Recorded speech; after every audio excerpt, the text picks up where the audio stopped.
Yo, it's your boy Ryan, Northwest Sports Fanatics, back at you with a new video. Today is Friday, October 11th, 2024, with your boy Ryan and the Northwest Sports Fanatics. Make sure you guys subscribe to the channel. Smash that like button either now or on your way out. Donate to your boy if you can. Cash App $ ORION NWSF or the YouTube Super Chat right here. We got the NLDS game number 5, series tied up 2-2. San Diego Padres versus the Los Angeles Dodgers. Winner today advances to the NLCS and will face the Mets. I can't wait to be able to see what happens here tonight. Let's get our popcorn ready, get your beverages obviously all settled in, and let's cue up the music, take a look at the thumb, and let's get into the starting lineup. Happy Friday, everyone.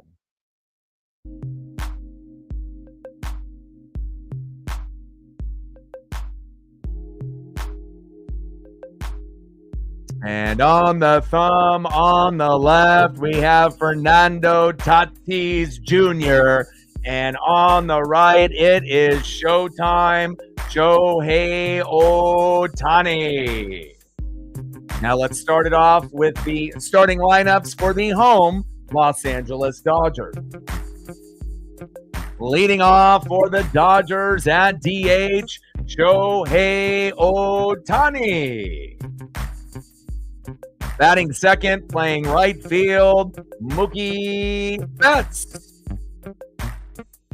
Batting third, back in the lineup at first base, Freddie Freeman.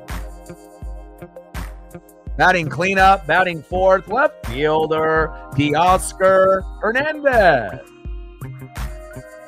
Batting fifth, third baseman, Max Muncy. Batting sixth, catching tonight for the Dodgers, Will Smith. Batting seventh, playing center field, Kike Hernandez. Batting eighth, playing second base, Gavin Lux. And batting ninth, playing shortstop for the Dodgers, Tommy Edman. And on the mound for the Dodgers, Yoshinobu Yamamoto. Let's go, baby. I'm ready. And now let's get into the starting lineups for the visiting San Diego Padres. Leading off for the Padres at first base, Luis Arraez. Batting second, playing right field, Fernando Tatis Jr. Batting third, playing left field, Jurickson Profar. Batting cleanup, batting fourth, third baseman, Manny Machado. Batting fifth, playing center field, Jackson Merrill. Batting sixth, playing shortstop, Xander Bogaerts. Batting seventh, DHing tonight for San Diego, David Peralta. Batting eighth, playing second base, Jake Cronenworth. And batting ninth, catching tonight for the Padres, Kyle Higashioka. And on the mound for the Padres, the former Dodger, Yu Darvish. And this is the first time in a postseason matchup where we're going to have two Japanese-born players on the mound representing the Padres as well as the Dodgers. Let's go, baby. I am ready. And I could definitely see this matchup going either way. You know, the Padres ended up getting up to a 2-1 lead, and it kind of felt like the Padres might run away with it. And I kind of felt that, you know, between these two teams, whoever wins this particular series may go all the way. It's very possible. These are the only two teams on any given day that could put up 10 runs. Now, we have to see how the pitching goes and the defense. That's really ultimately what's going to come down to being the winner here tonight. Obviously, the Mets are going to be huge underdogs, but they've been hot with Pete Alonso late. But I don't think anyone feels that the Mets can beat San Diego or LA in a 7-game series. They might be able to win a game or two. I don't think they're going to win more than that, though. So you might end up getting a World Series representative out of one of these two teams. That's a given. And then obviously we know the Yankees advance. We got Skubal on the mound tomorrow. So I would assume the Tigers will advance over the Guardians. And we're going to end up having two teams that we probably expected, the Dodgers or Padres and the Yankees, right? And then you obviously have two that were a huge surprise, Tigers or Guardians, probably Tigers with Skubal pitching, and then the Mets. I don't think anyone penciled them in, but that's why postseason baseball is the best. You never know what you're going to get, and it kind of shows you if you end up being in first and second place, you end up being at a disadvantage. Now we're only going to possibly have, if the Dodgers win, two teams that had a first-round bye that actually advanced, but if the Padres win, we're only going to have one that's going to have a one week bye, and that would have been obviously the New York Yankees that ended up fighting through, obviously losing a little bit of momentum by waiting a week to play. But again, baseball, it's all about who is hot, who is healthy, who's got the best pitching and the defense. Hitting is going to come and go, but pitching and defense is forever. And I can't wait to be able to see what happens here in game number 5. Winner takes all. Let's go, baby. Elliot in the building. What's good? Absolutely. And I would say this is in the same realm and this is in the same category because there's a lot on the line. And again, whoever wins is going to beat the Mets. So if you win this game, essentially you're in the World Series and you have a shot against the Yankees or the Tigers. And we would assume that if the Tigers with Skubal ends up beating the Guardians tomorrow, which I think is a very high probability, I'm not sure if the Tigers are good enough to beat the Yankees in 7, as well as the Mets beating the Padres or the Dodgers in 7. So we could possibly get Shohei Ohtani versus Aaron Judge, or we could get Fernando Tatis Jr. versus Aaron Judge. I mean, we can't count out the Mets, the Guardians, or the Tigers just yet because they are still in it. But again, we'll have to wait and see how it plays out. And I know that the highest rated World Series would be Dodgers-Yankees, but number 2 would be Padres and the Yankees. So I can't wait to be able to see how this plays out. And again, good luck to Mr. Williams. Good luck to my dad. Good luck to Double E. And again, I'm just going to sit back and enjoy this with two amazing teams. This is the best rivalry in baseball, hands down. You might have the history with the Red Sox, obviously, and the Yankees. But overall, as of late, this is by far the best rivalry in baseball. And I can't wait to see what happens here tonight.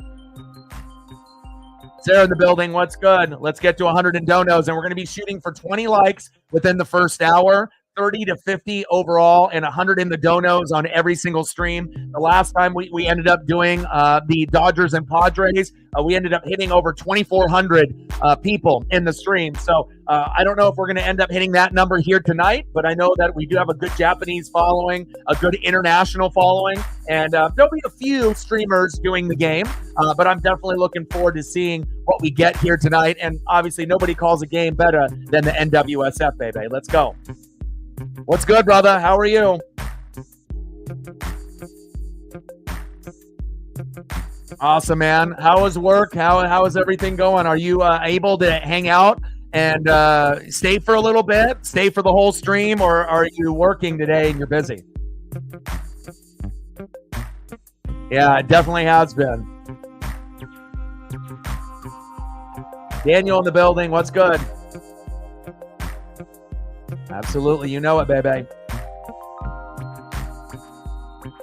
And it's not like I'm unfamiliar with, any teams that are playing other, than the Mariners. I feel very comfortable calling games no matter who is involved. First pitch from Yamamoto to Luis Arraez. And Luis Arraez hasn't really had the best series. So I would be looking for him to be able to, to kind of get on base early and often if they're going to have any chance tonight.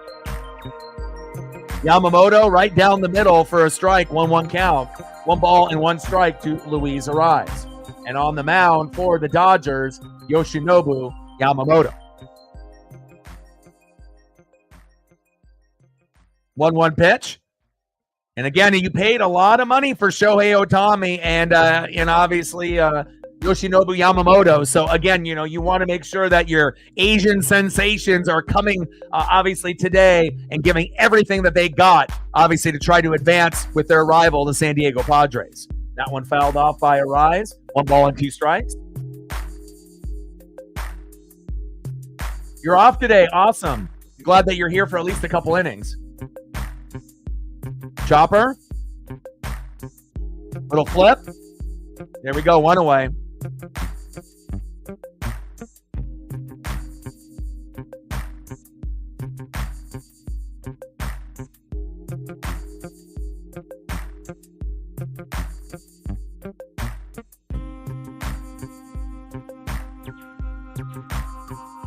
The Boo Birds are coming out, but hell, they're warranted. Right fielder Fernando Tatis Jr., the Shohei Ohtani for the San Diego Padres. He has been amazing. Pitch is high. 1 ball and no strikes. 11 for 22, 4 homers, 7 ribbies. OPS, 1 billion.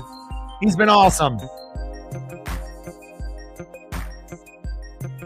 I mean, hitting 500 in the postseason is fucking ridiculous. 331 average, 14 homers, 26 ribbies in the postseason. And I've said this once and I've said it again. Normally when a player cheats, whether it's intentional or non-intentional, where they take a supplement, on accident, or they're, doing PEDs, or they're involved with Balco or whatever.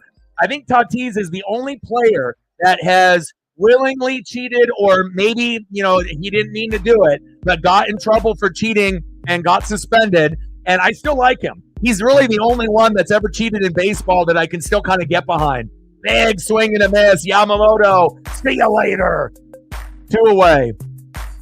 And I feel like with his swagger and aura and vibe, I'm not really sure if Tatis would really try to push the limits and try to cheat, knowing that it could ruin his legacy. But I feel that even with the minor suspension that he had, I think that he is more forgiven than any other player that has gotten pinched or busted with either a PED or a substance that was on the ban list.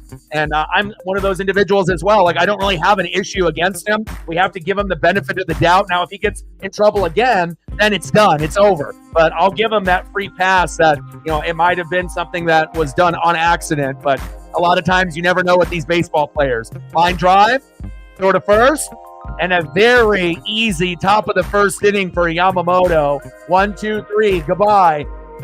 Luis Arise, sit down. Fernando Tatis Jr., sit down. Jurickson Profar, sit down.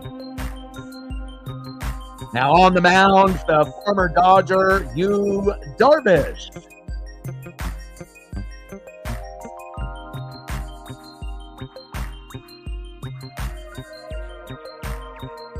Leading off for the Dodgers at DH, it's showtime. Shohei Ohtani. Batting second, playing right field, Mookie Betts. And Mookie was like 0 for 1 billion. And in the last few games, he's actually gone yard to give the Dodgers the momentum, because when you're down 2-1 in a series, if Mookie didn't do what he did, obviously in game number 3 and game number 4, this series is already over and San Diego has already advanced. So we have to see if Mookie will step up big.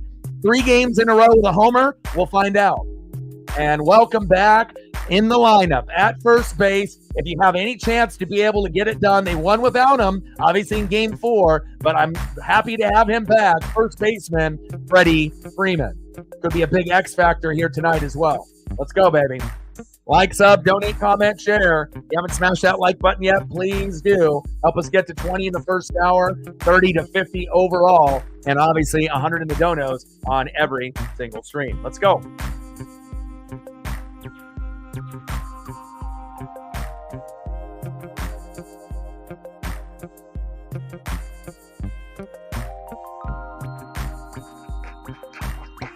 Let's go.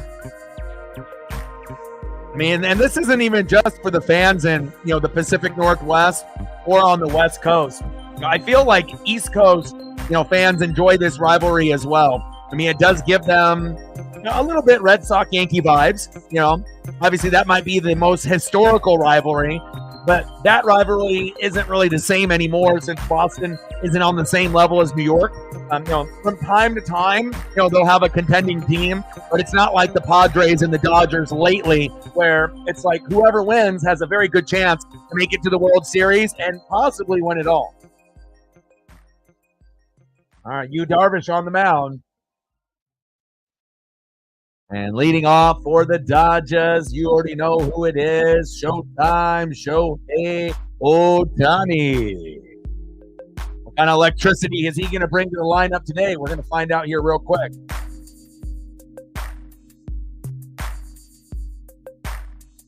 And I know Shohei looked up to Yu Darvish, obviously before, he ended up coming over here into America. So these guys know each other very, very well. And it's awesome to be able to see the Japanese representation, not only in the MLB, but in the biggest moments, in the biggest games like today. My cousins are proud. You feel me? Bottom of the first, 0-0 Dodgers and the Padres. First pitch for a strike, 0-1 count from Darvish to Ohtani. Cool kid in the building. What's good?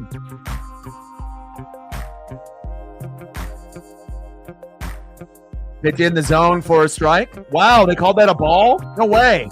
1 ball and 1 strike to Ohtani. That's interesting. Yeah, it's on Fox. If you have a problem, that should have been a strike. I don't know how that was a ball, but if you have an issue, I can send you a link, Elliot, as well, for one that does have sound if you need it. Pitch is low. Little splitter. 2 balls and 1 strike.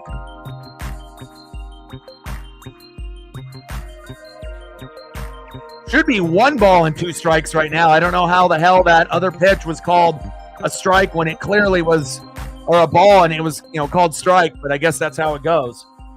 2-1 pitch.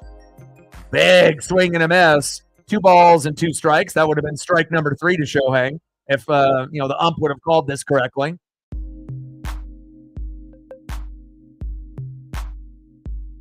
And it'll be interesting to see how the ump calls this.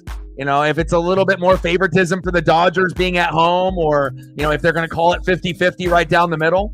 2-2 pitch, Darvish to Ohtani. And I imagine Darvish is going to try to mess with Ohtani with his delivery a little bit of hezzies here, hezzies there, mixing up the different pitches in his repertoire. Anything that he can do to get Shohei to chase. Because obviously if you lay it right down the middle, Ohtani can go yard and it can go out of the stadium, baby. Bottom of the first, 0-0, no outs, nobody on. 3-2 pitch from Darvish to Ohtani. Got him! Wow. Shohei Ohtani, goodbye. Next up, right fielder, Mookie Betts.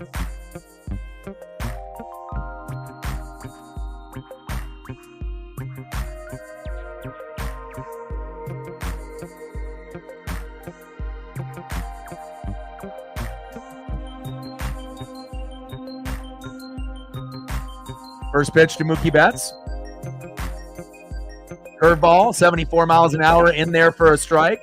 No balls and 1 strike. 2 home runs and 3 ribbies in the last 2 games. That's big. But look at the career versus Yu Darvish, 186 average, only 1 homer. Pitch is high. 1 ball and 1 strike. And I kind of feel it's going to be a little bit easier for the hitters to hit off of Yamamoto than it is Yu Darvish, but we'll see how long each individual pitches in this particular game. They're not going to be switching pitchers every inning like they did last game. 1-1 pitch. Pitch is outside. 2 balls and 1 strike.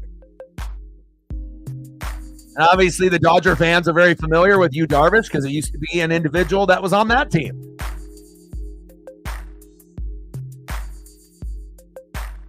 2-1 pitch to Mookie Betts. Wow. What control with that curveball. It looks like it's going to come at you with like 90, 95 miles an hour. And then all of a sudden that movement late and that break on that pitch just to get in there with a 74 mile an hour pitch definitely leaves the hitters a little bit stumped. 2 balls and 2 strikes to Mookie Betts. Check swing. Did he go? No, he did not. Count is full. 3 balls and 2 strikes to Mookie Betts.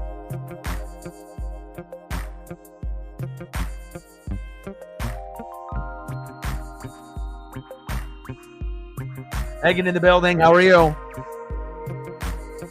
3-2 pitch from Darvish to Betts. Little hezzy with the leg kick. Mookie. Little ground ball. Throw to first. 2 away.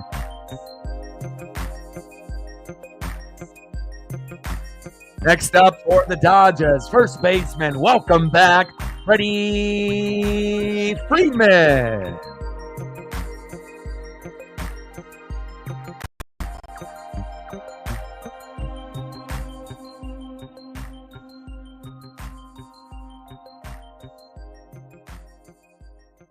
The Vin Scully is on, she says.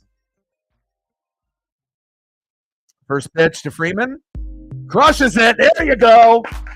Nice job, Freddie. And it instantly makes his mark known. And Freddie's got the best eyes on the team besides Shohei Ohtani. Nice job, Freddie. Didn't play yesterday. I see you. Nice job. Freddie Freeman making his impact known. Next up, left fielder, Teoscar Hernandez.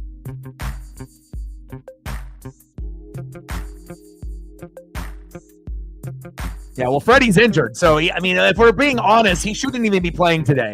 But again, this is game number 5, and the season could end, right? So even if he can't run full speed, as long as he can get on base, and hopefully that the hits will be, extended long enough, or he's not going to have to aggravate the injury.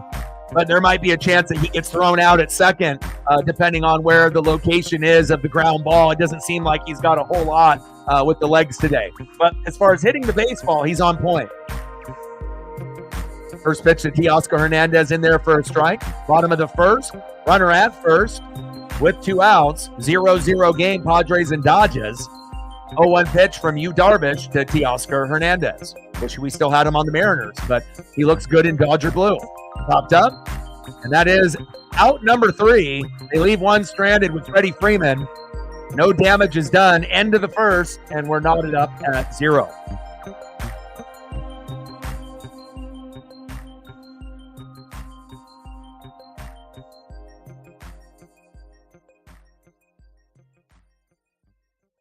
Next up for the Padres at third base, first ballot Hall of Famer, Manny Machado.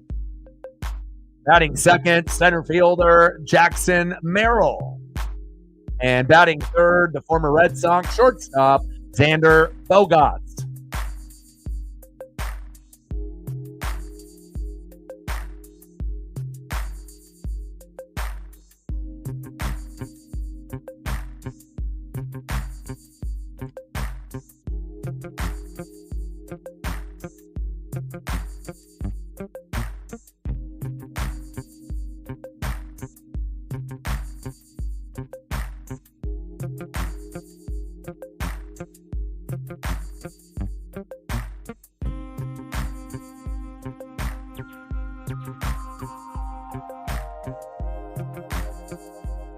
And we got a wild day of college football tomorrow. I'll be up early at 9 a.m.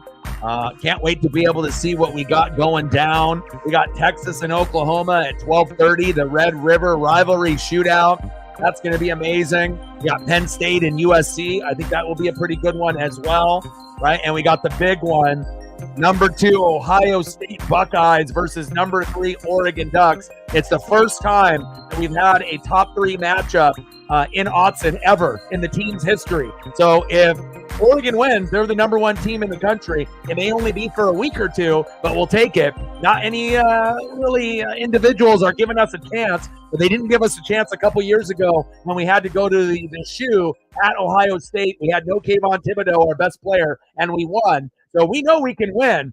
It's just a matter of, can we execute? And can that crowd will us to a victory? We'll find out tomorrow at 4:30 Pacific on NBC and Peacock. I will be doing a stream. And then later on in the evening, they got a few other matchups that are notable as well, like Ole Miss and LSU. Can't wait. And then on the NFL side, we got Jags and Bears in London at 6:30 a.m. I'll be waking up early to watch that. You got Texans and Patriots, Commanders and Ravens, which should be very interesting. Jaden Daniels and Lamar Jackson, almost dual. They almost are mirror images of each other. It's like we finally got a Lamar in the NFC. Can't wait to see that. Browns and Eagles, Cardinals and Packers, Bucks and Saints. Let's go Bucks. Colts and Titans, Chargers, Broncos, Steelers, Raiders, Lions, Cowboys will be lit. Falcons, Panthers, Bengals, Giants, and Bills, Jets. Let's go. Machado popped up all the way to the wall. Mookie Betts, one away. Next up, center fielder Jackson Merrill. Megan with a 20. Thank you so much. I appreciate you helping us get us started. Stacks on stacks, racks on racks. A little Cactus Jack. Bang, bang. $20 holla. Appreciate you. 80 to go. And hopefully you won't have to wear a brace on the wrist. Hopefully things will get a little bit better for you with your rehab. Cole in the building. What's good? Thank you so much. Let me know what you want for photos, regulars, or anything special. And obviously we got the Kraken playing tomorrow, I believe, as well.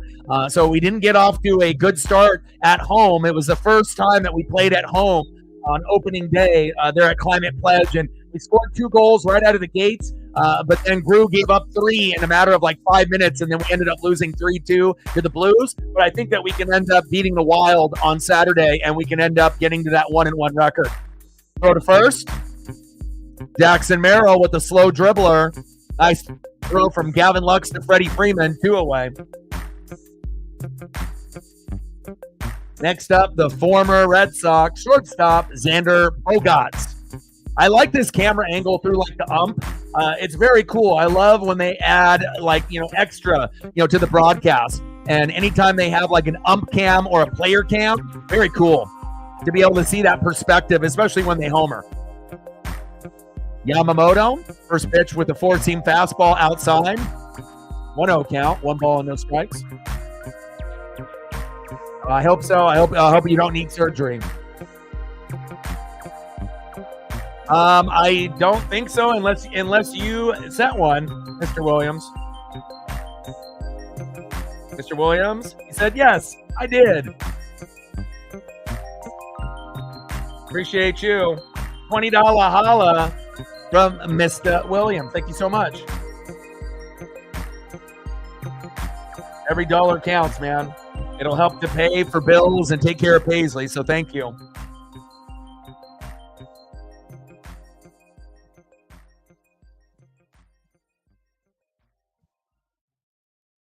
Three balls and 1 strike from Yamamoto to Bogaerts. Yeah, I did see that. $20 holla. Pitch right down the middle for a strike. Count now is full. 3 balls and 2 strikes. Stacks on stacks, racks on racks. Little Cactus Jack. Bang, bang. Thank you so much. We're at 40, 60 to go. No worries. I appreciate every dollar that can be done. And that is a walk for Bogaerts. Hopefully Yamamoto won't have too many of those tonight.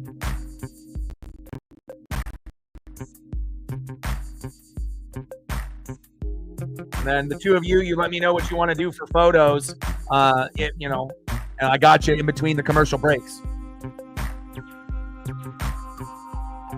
Yeah, but even with Polanco having to have knee surgery and whatnot, he wasn't a good player. Let's be honest. Mitch Carver was terrible. Polo, was terrible. Then he got decent, where he actually was starting to hit. But as far as a defender, not very good. But you could say the same thing for even J.P. Crawford. He didn't have a good year this year. Julio overall didn't really have a good year this year until late into the year. So we need to get better, first base, second base, shortstop, and third base. That's the Mariners' problem. We need to be able to have a better bullpen and a better first, second, third, and shortstop. And we got guys in the farm system that can take some of these jobs away. Possibly of guys like Polo and J.P. Crawford, unfortunately. 0-2 pitch from Yamamoto to Peralta. Pitch is high and outside. 1 ball and 2 strikes. Britt in the building. How are you?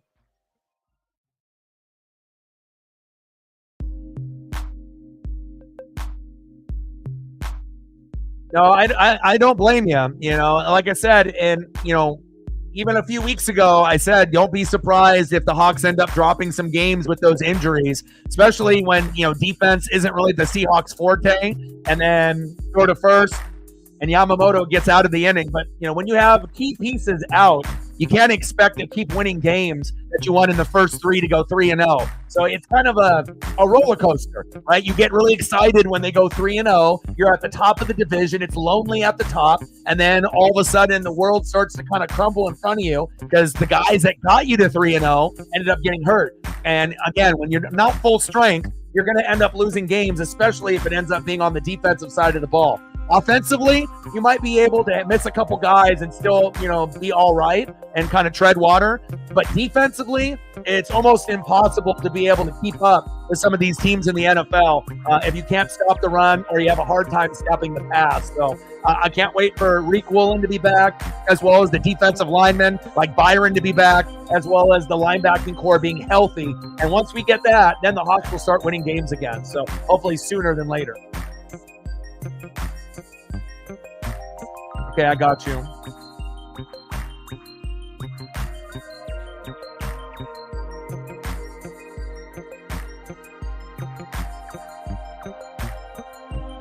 See what I can pull up here for you and Megan.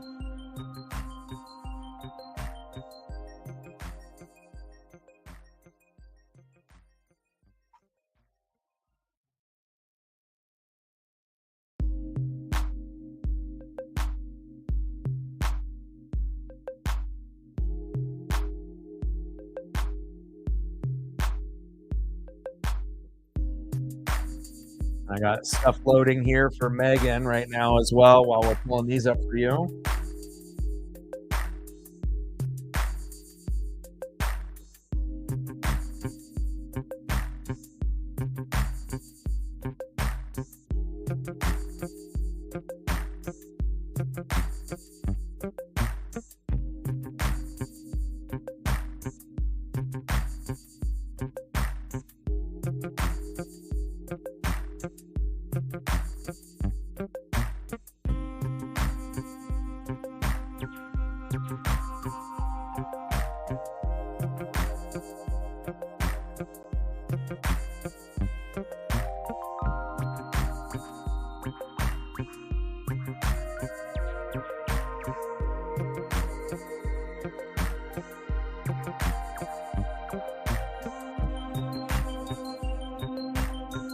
There's a handsome fella. Get some photos up for the people that have donated. Got you.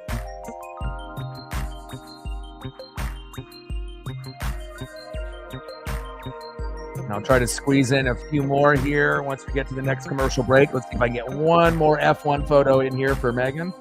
I appreciate you. We'll get a few more in the commercial break for the two of you. Next up is Mad Max Muncy. First pitch is outside. 1 ball and no strikes.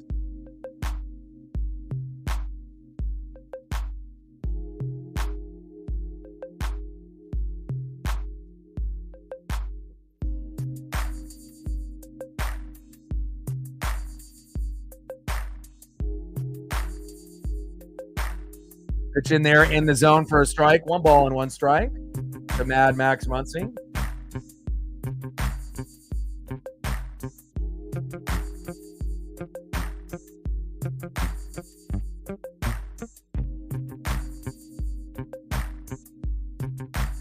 One ball and 2 strikes from Darvish to Muncy.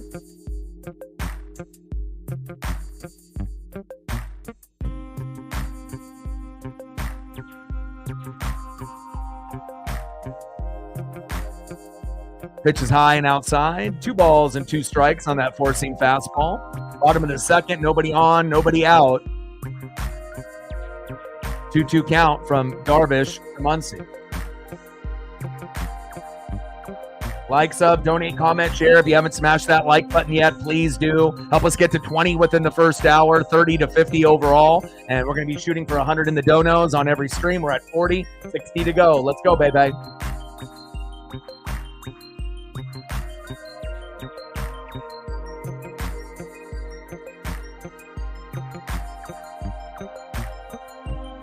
3-2 pitch. And that is a walk. Darvish has got some nasty movement. When as soon as it leaves his hand, it looks like it's going to be 90 to 95. But then if he ends up throwing like an off-speed pitch, it ends up being like 75. It's wicked.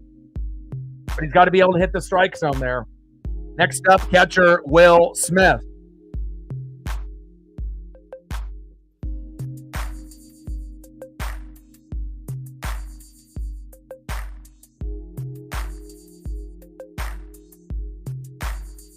All right, we got 32 people in the room. We're only at 10 likes. We need to get those likes up.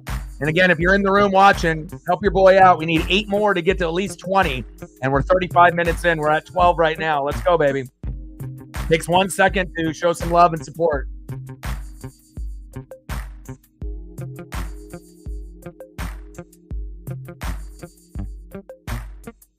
Man, I mean, when the Padres were up 2-1 in the series, I kind of felt that, depending on if Freddie was going to play and if Mookie was going to get hot or not, it kind of felt at that point that the Padres had a very good chance to not only win, but, make it to the World Series, because whoever wins this series is going to beat the Mets. Mets will win a game or two, but, I feel that, it definitely goes in kind of waves. But after, Mookie ended up hitting homers in game 3 and 4, and now they've tied it up to 2-2. I find it really hard to believe that the Dodgers are going to lose at home in front of their home fans. It is possible, but I think that, I would be leaning towards the Dodgers here today. That one sharply hit, foul. But if the Padres end up winning, would I be surprised? No. I mean, both of these teams can end up getting 10 runs in any given day, so.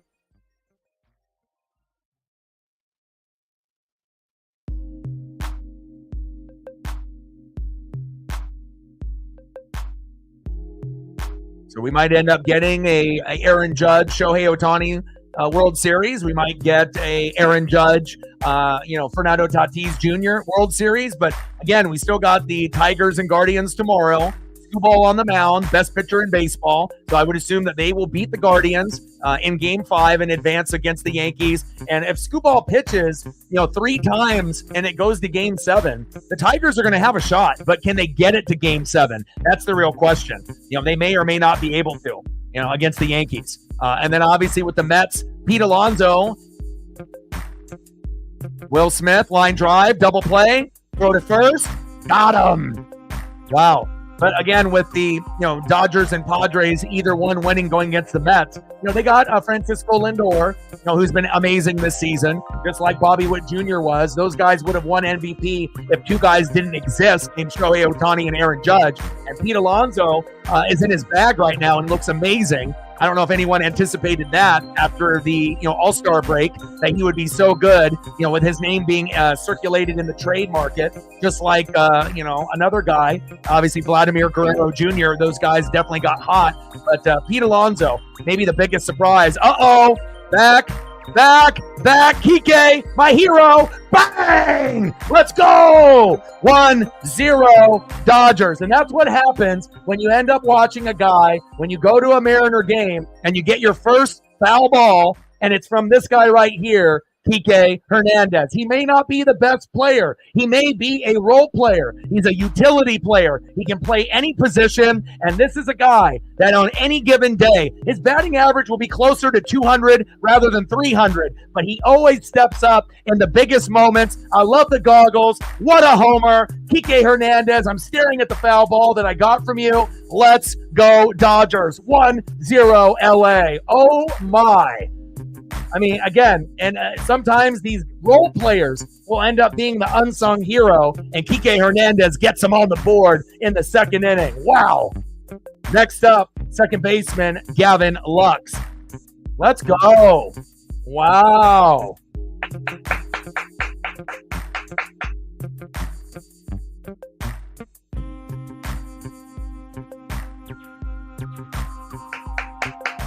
Let's go. Double E doesn't like that, but it could be worse. If you're a Padre fan, that could have been a 2-run homer, 3-run homer, could have been a grand salami. So just for it to be a solo dinger, regardless if the Padres get homers as well, you feel at least okay about it. It could be much worse. Just like in life, right? Little slow dribbler. Yu Darvish gives up the solo jack, and Kike Hernandez waves goodbye to that baseball. Captain Oreo in the building. What's good?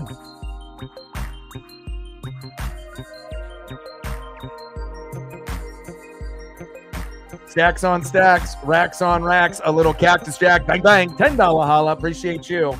I got to get a few more photos up here. Let me know what you want to do for photos, and I got you.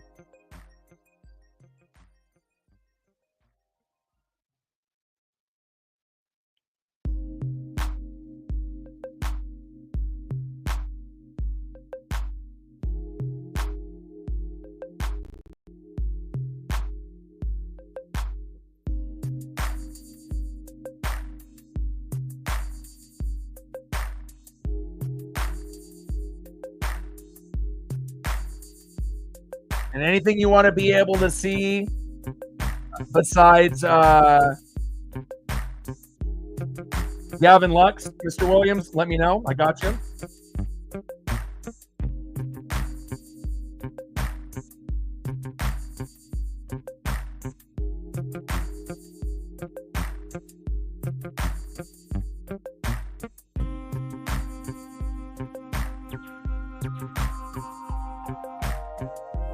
See how many photos I can cram in here in a fast pace.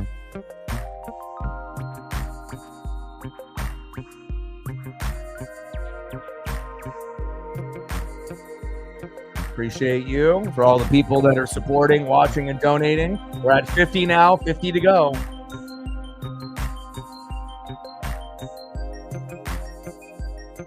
I got to delete some of these and make some more room.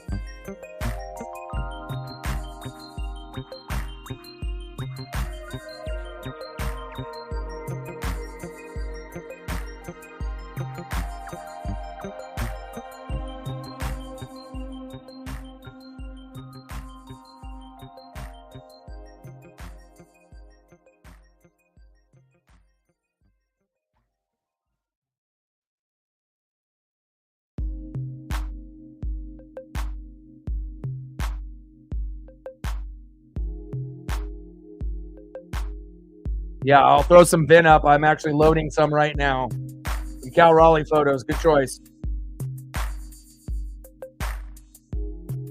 I do not have a P.O. box for mail.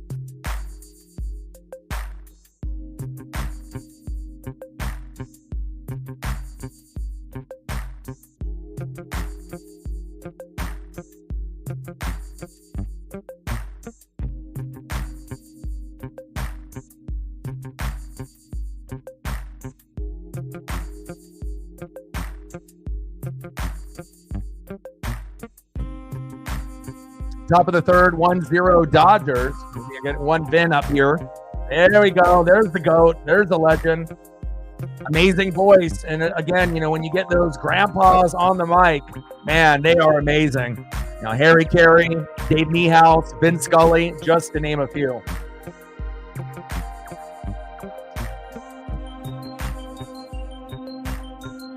Top of the third, 1-0 Dodgers. So far, the hero.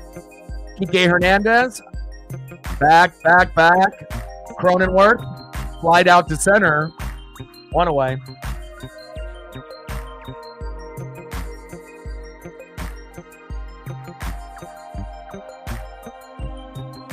Next up, the former Yankee catcher, Kyle Higashioka.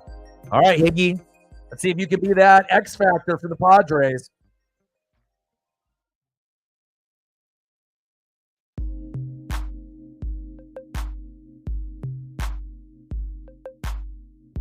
Tries a jam Higgy. That one gets fouled back into the crowd. 0-1 count.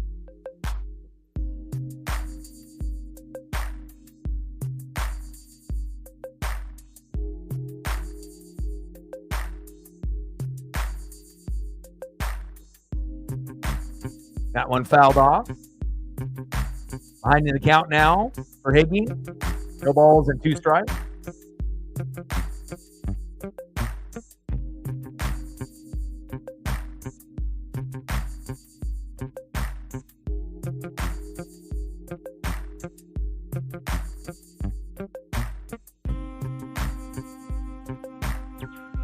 Yamamoto with the ball. 1 ball and 2 strikes. I got some cows loaded up here momentarily for you, Captain Oreo.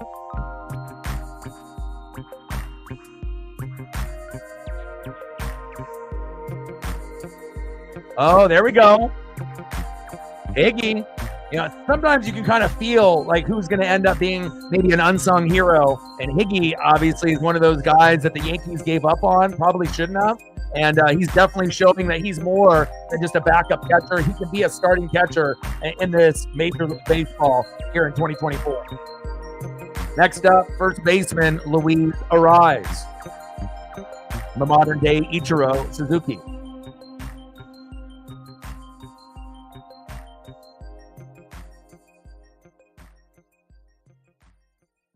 Luis Arraez, there he is. There you go. Back-to-back hits, and you kind of felt after Arraez has been in a little bit of a slump, you know, at some point he's going to heat up, and it might actually be today. Finally, you know, where, you know, he's going to need it the most, where it's an elimination game, and Arraez with a great hit there. Great follow-through swing. Obviously the best contact hitter in baseball, not only this year, but you could probably argue within the last 3 years. He's been amazing. Next up, right fielder, as the Boo Birds come out in LA, Fernando Tatis Jr. Now, if Fernando Tatis Jr. can get a home run here or a big RBI, the Padres and Double E are back in business. Pitches outside. 1 ball and no strikes.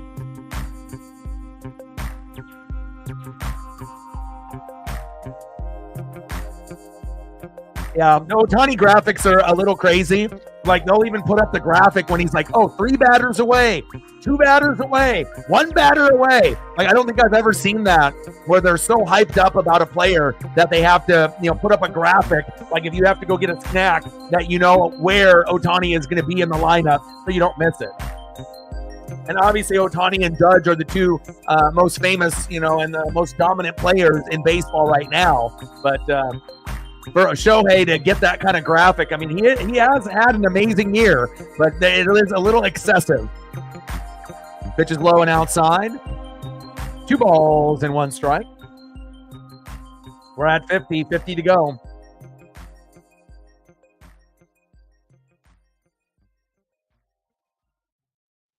Utah, Arizona State. Yeah, I'll be watching that as well. I'll be up early. I wake up at like 8:30, or even sooner. Pitch is inside. 3 balls and 1 strike to Tatis from Yamamoto.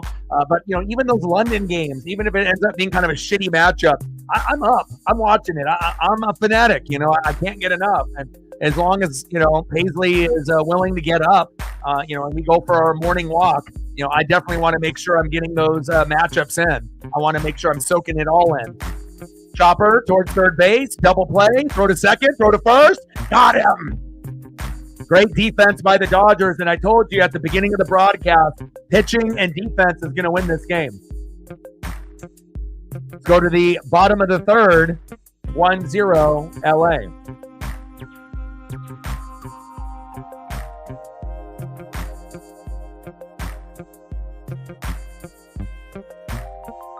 Next up for the Dodgers in the 9-hole, shortstop Tommy Edman.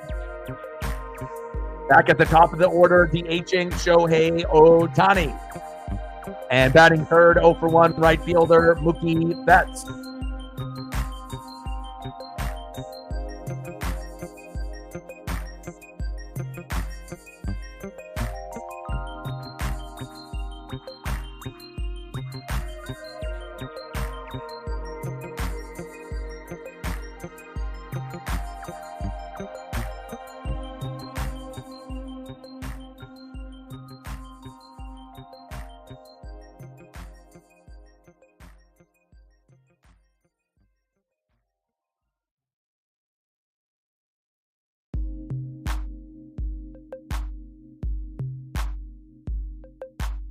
Baseball ain't the same without Vin, man.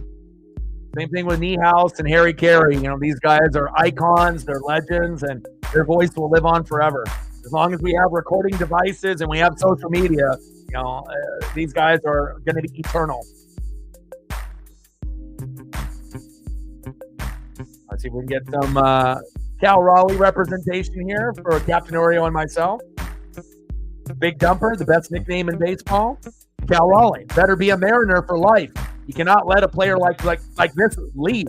Because if he ends up going to the Yankees, what do you think is going to happen? They're going to end up winning a World Series with a player like this in that lineup. You got to make sure you lock up this type of player, and he's more valuable than Julio Rodriguez. Julio might always be more popular, but at the end of the day, who's the best player on the team? Excluding the pitchers, it's definitely Cal Raleigh. We know Logan Gilbert and George Kirby, are going to go through their motions, right? But obviously we saw how good Brian Wu as well as Bryce Miller were at the end of the season. They were even better than Logan Gilbert and George Kirby. But undeniably, this is the best player. Best catcher in baseball. He's a good defender. He's a Gold Glover. Again, he's a great leader. He ends up giving you good vibes and good aura to the pitching staff. And he's the best, clutch hitter in the seventh inning and beyond.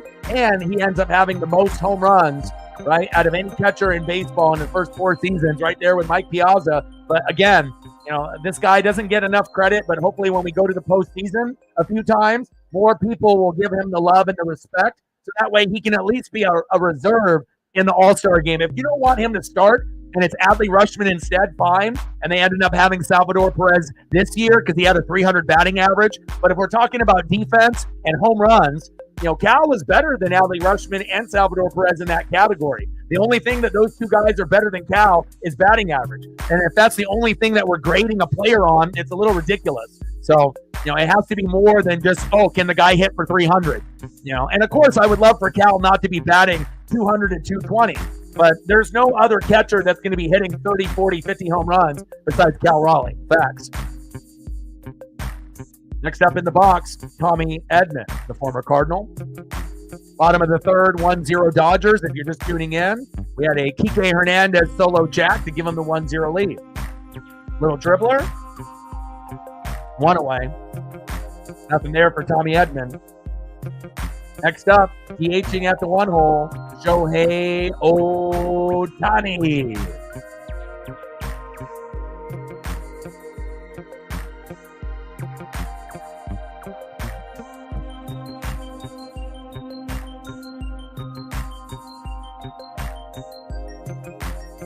Me too. He might be my favorite player. Like I said, I invested in a rookie card on eBay. As soon as he hit that home run, I went straight to eBay and I ended up buying, and it's the first time I've bought a non-graded card on eBay because they didn't have that card, slabbed in like BGS or PSA. And I thought it was the coolest looking one and I have no regrets. And, for me to be able to buy an autographed rookie card of someone not named Julio on the Mariners, it's got to be someone pretty special, and Cal is that guy. And again, if we keep Cal for his whole career with Julio, it's almost inevitable. We will make an ALDS, ALCS, and hopefully 1 or 2 World Series before their careers are up. But again, we still got a long ways to go. We need a new owner. We need to fire Dipoto. We need to get rid of these players that aren't a good fit for the team and actually spend money in the bullpen and hope that we get some better contact hitters on the Mariners. 1-1 pitch from Darvish to Ohtani. Ohtani is 0 for 1. So let's go Dodgers and let's go Shohei Ohtani fans. Let's go Shohei. Let's go Dodgers. Popped up. Machado is there. First ballot Hall of Famer. Blowing the bubble as he catches Ohtani's fly out. Ohtani 0 for 2. 2 away.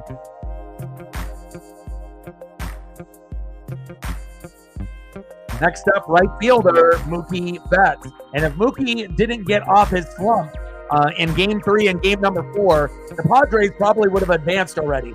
And again, for a guy that was like 0 for a billion and then ended up hitting homers in Game 3 and 4 to help them get that Uncle Mo started was huge. Slow dribbler towards first, throw to you, Darvish. And that was a very easy 1-2-3 inning for the Padres. End of the third, 1-0 LA. Go to the top of the fourth.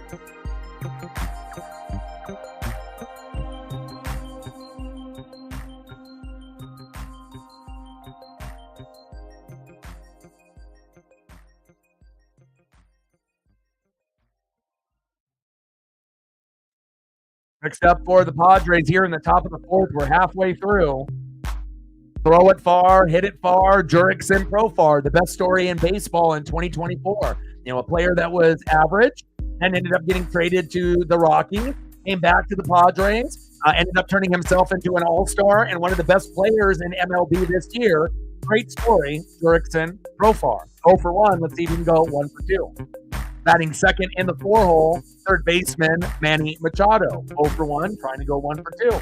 And batting third, 0 for 1, center fielder Jackson Merrill. And they're probably going to have to get something out of Merrill, Peralta, Cronzone, Jake Cronenworth, but I think Higgy, is the guy. He can be the equivalent to the PK Hernandez, where it's not like you're expecting a whole lot, but sometimes if you end up just easing up just enough, a guy like this will make you pay, which he did with that solo blast. But guess what? They got a guy on the opposite side that definitely gets overlooked a lot, and Higashioka, and he might be able to do the same thing that PK Hernandez did an inning or two ago. We'll see.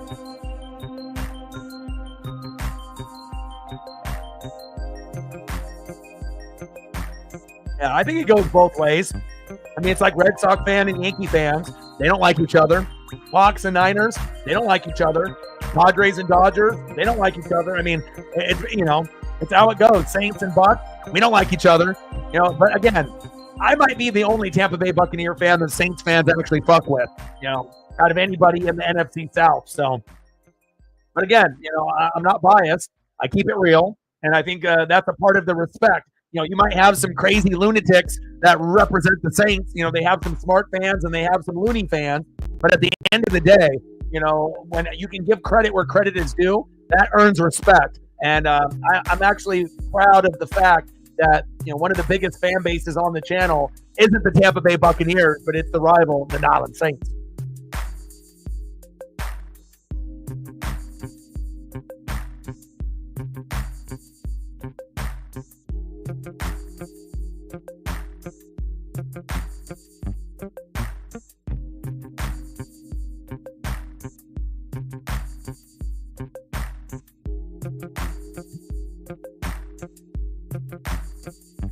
Clayton Kershaw looking on.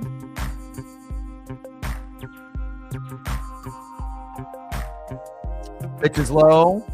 At the knees to Profar. 1-0 count. Top of the fourth, 1-0 Dodgers. Jurickson Profar. 1-0 pitch. Yamamoto, Profar jams that towards first base, foul. 1 ball and 1 strike.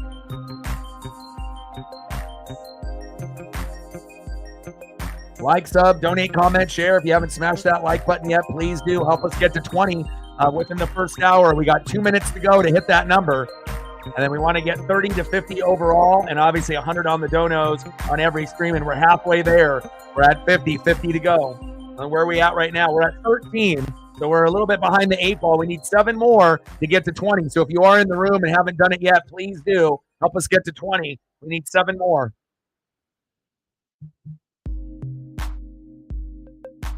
Yeah, but that's natural for you to feel that way. I mean, Dodgers and Padre fans, this is the most heated rivalry in baseball right now. So there's not going to be a whole lot of love, on the other side. 2-2 pitch. Little flip to first. 1 away.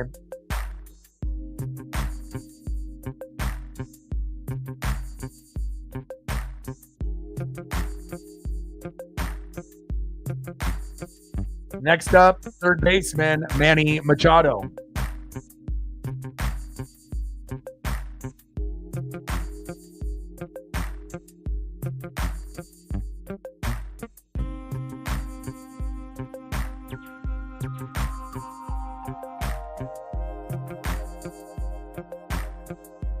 Chopper towards first base, foul. 0-1 count.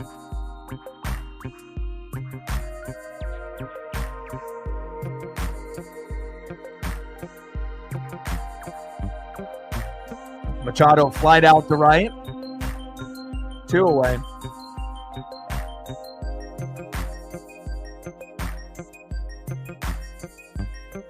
Next up, center fielder Jackson Merrill, 0 for 1. definitely a pitcher's duel. So every hit is magnified. You know, every home run is bigger. Every base hit is bigger. Every stolen base is magnified. I mean, it's very important to be able to get guys on early and often. And, you know, with these two pitchers, with Yamamoto and Darvish, they have been playing amazing, which I don't think anyone is really that surprised. And I didn't really like the, a different pitcher every single inning that they were doing in last game, where they were rotating guys back and forth. Like, you can do that, but again, you want to make sure that the pitchers end up having a little bit of rhythm and getting into that nice rhythm. You got to let them pitch a few innings. And both of these guys look like they're going to be going 6-7 innings apiece. But we'll see if they end up having a pitching change at some point. 2-0 count from Yamamoto to Merrill. Popped up. And that is a very easy inning for the Dodgers. Let's go to the bottom of the fourth, 1-0 LA.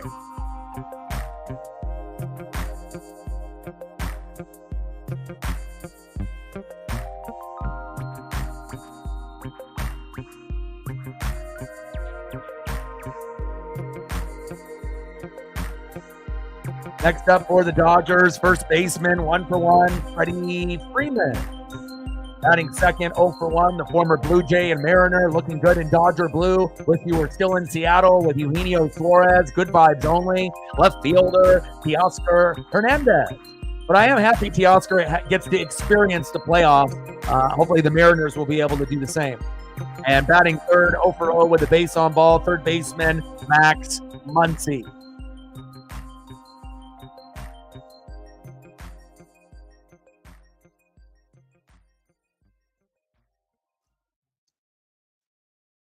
I agree. I know some people wanted to have like a 5-5 game right now where it's very back and forth and, all the hitters are going crazy. But there's a reason why these two pitchers are pitching for these two teams. They feel that it gives them the best chance to be able to advance, just like with Skubal pitching against the Guardians.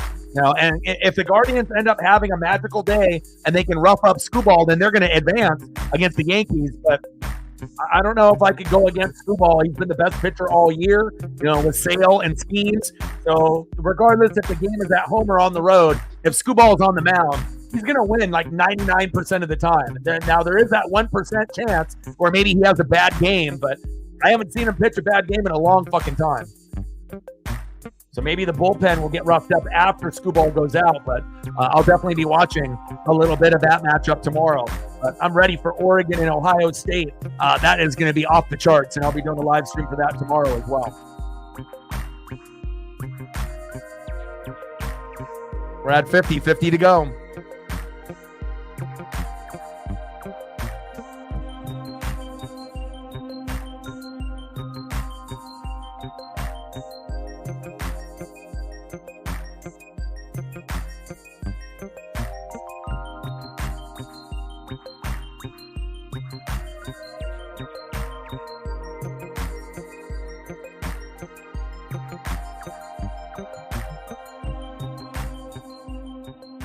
I got an email from Hulu, begging me to come back for $3 a month for 6 months. And then I ended up going on to my DVR in the living room, and I found out that 911, the regular one, not Lone Star with Rob Lowe, but 911, the regular one with Angela Bassett, is already like in the third episode. And obviously I missed out on that. So obviously I signed up and ended up watching a couple episodes of that. And then also Grey's Anatomy is already on the third episode too. So I definitely needed to be able to catch up on those. And usually I'm pretty good, about putting in the calendar of what shows, but those ones kind of slip through the cracks a little bit. And I'm happy to be able to have Hulu so I can get caught up on those first couple episodes. Bottom of the fourth, 1-0 Dodgers. Yu Darvish on the mound, 37 pitches in, 1-for-1. In the box is Freddie Freeman. Missed game 4, but he's here in game 5, even though he's hurt. Pitches outside, 1 ball and 1 strike to Freddie.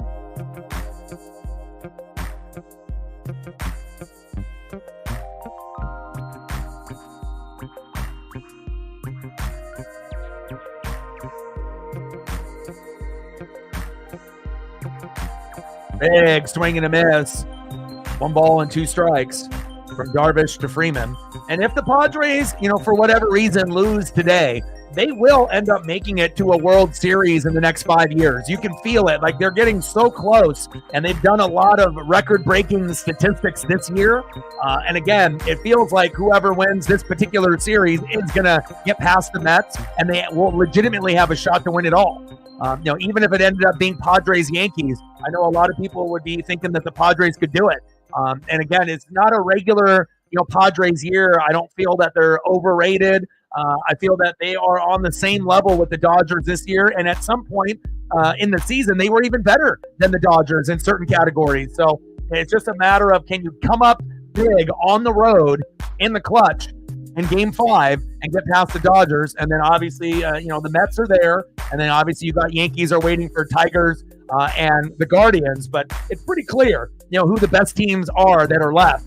But until we end up actually getting 2 teams in the World Series, we'll find out, because we've already had a few surprises. Tigers, Guardians, and Mets at this point is very shocking. That one chopped foul by Teoscar Hernandez. 0-1 count.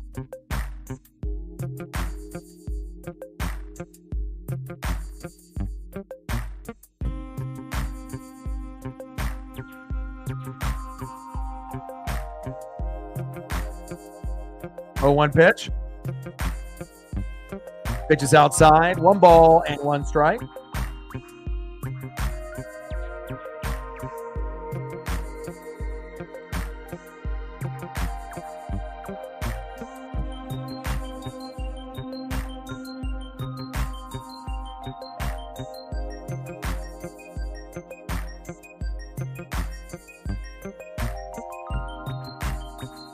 Pitch is low and outside. 2 balls and 1 strike.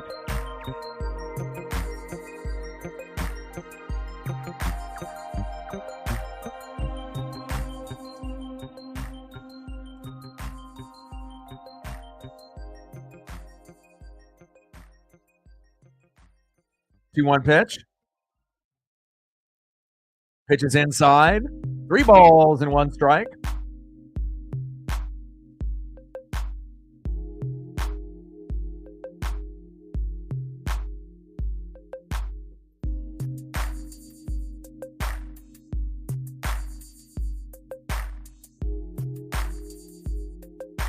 Three-one pitch to Teoscar. Pops up, jams him.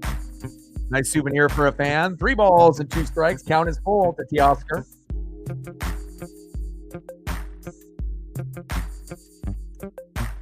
Very consistent. Consistency is king. Those are my type of players.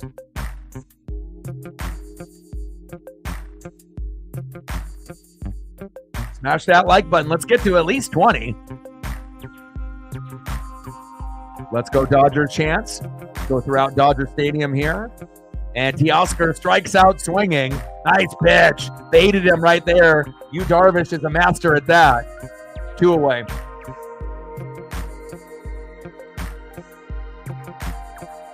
Next up, Mad Max Muncy.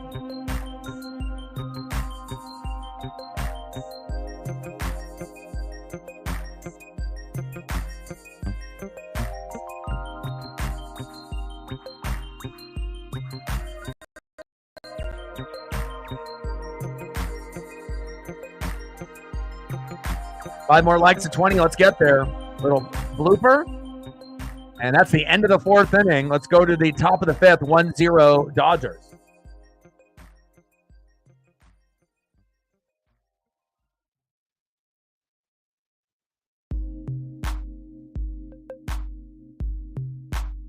Next up for the Padres, 0 for 0 with a base on ball. Shortstop, Xander Bogaerts. Batting second, 0 for 1, DHing for San Diego, David Peralta. And batting third, 0 for 1, second baseman, the Crone Zone, Jake Cronenworth.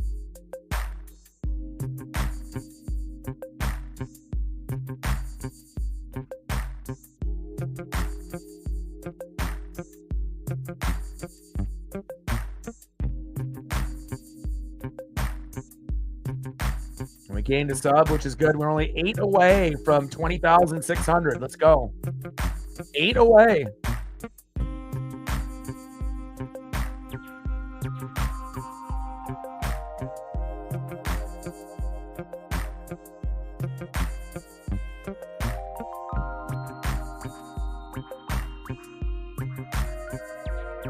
go, baby.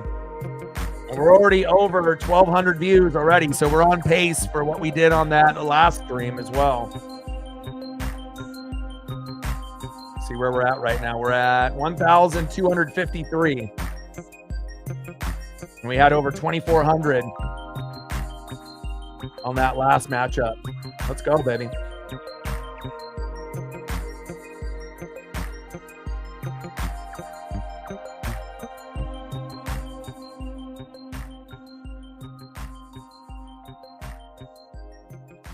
And then we got Utah and Arizona State on at 7:30. So someone can remind me when we get kind of towards that particular time. That will be when the game is almost over. And then I'll flip that on as well. Utah 4-1, Arizona State 4-1. And that's really the only top 25 matchup on college football that we have here this evening. Let's go. Yeah, we're already kind of halfway there, right? It's an hour and normally games are about 2 hours and 30 minutes now. It's no longer 3, 4, 5 hours, and that's obviously good for people like me that stream, or people that are watching the game. So that way that you're not sitting there in a chair for 4 or 5 hours like in the past. 2 hours and 30 minutes is like the perfect amount of time to be able to watch a baseball game and enjoy it, unless it goes to extra innings. Then maybe 3 hours, but 2 hours and 30 minutes is like fucking perfect. Oh, Washington and Iowa. I'm waking up early to watch that, baby. Oh, baby. That one could go either way. I'll definitely be tuning in. Yamamoto wheeling and dealing.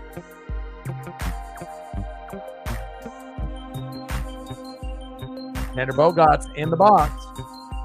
Takes a ball, 1-0 count.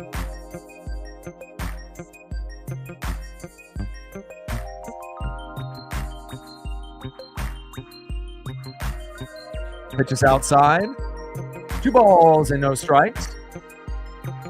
Top of the 5th, 1-0 Dodgers. And if you're just tuning in to the broadcast, Kike Hernandez homered to left center, 428 feet in the bottom of the 2nd, and that's where we're sitting right now with the 1-0 lead.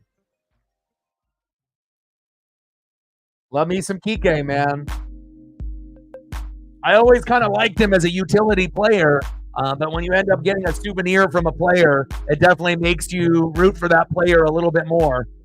And he's a magical player. He's definitely a guy that gives them good vibes in the dugout. And again, he's never going to be considered their best player. He'll never be number 2, number 3, number 4. He'll always be like a utility role player, batting closer to 200 rather than 300. But golly, does he make big plays in the big moments. Pitch is low, into the dirt. 3 balls and 2 strikes. Just like when they had Justin Turner as well as him, and they ended up going to Boston. I was thinking, man, it'd be much better if they could come back to LA, but got him. Yamamoto, see you later. Wow. Buckles his knees. Bogaerts. Next up, DHing for San Diego, David Peralta.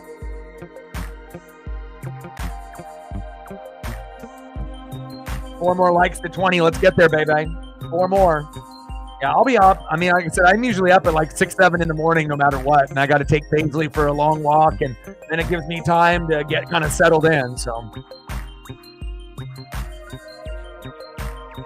And Captain, even though, Debo on the bench, you look like you're going to get a dub and you're going to get off that losing streak. So, again, fantasy is very challenging. And especially this year with the league, the way that it is constructed, hopefully, the people that are at the bottom, including myself, can kind of at some point get closer to the middle, and then maybe one of us will get closer to the top 4, top 5, but it's definitely going to be challenging.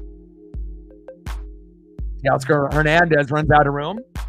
We want to make sure that Captain Oreo doesn't lose his sanity.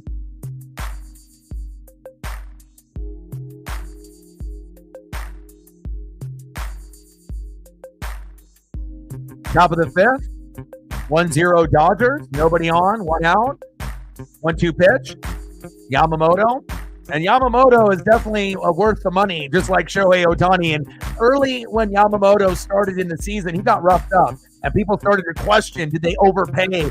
Was this the right guy to bring over? But I'm telling you, a lot of these Japanese players, they're the real deal. They've just got to get acclimated to Major League Baseball and the vibes that they're going to be getting there. But once they get settled in, you're going to see some amazing things. Popped up. Gavin Lux is there. 2 away.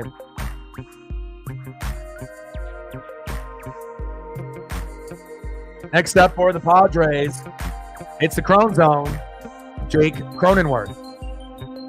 0 for 1. See if he goes 1 for 2.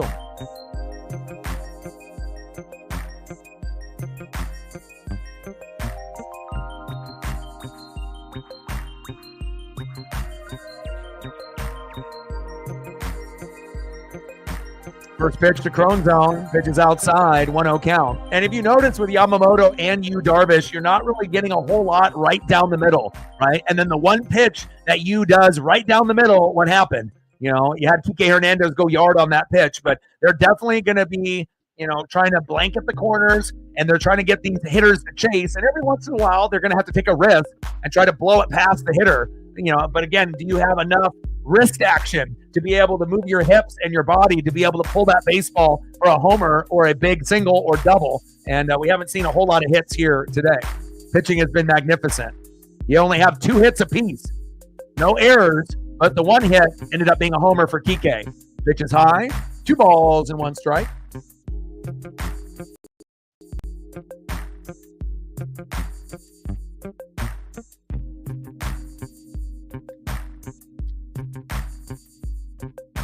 Two-one pitch. Pitch is outside. 3 balls and 1 strike. Allie in the building. What's good, Allie?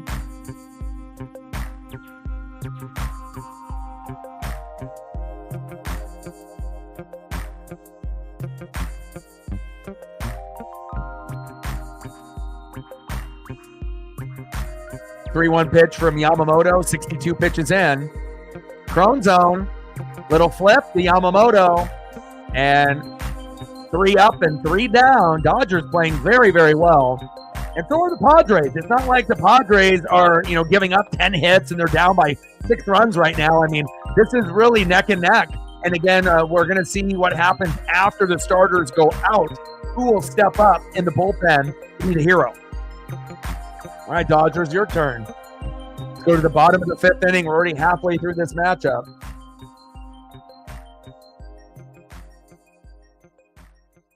Next up for the Dodgers, 0 for 1 catcher, Will Smith. Another guy that a lot of people kind of take for granted, thinking that he's not that good. But again, guys like him and Kike Hernandez, Gavin Lux, Tommy Edman, they might not be the most popular. And again, they're not going to be as consistent as the guys at the top of the order like Shohei, Mookie, Freddie, and Teoscar. But never, ever doubt them.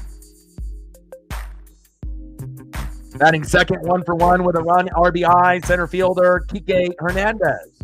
And batting third, second baseman, 0 for 1, Gavin Lux.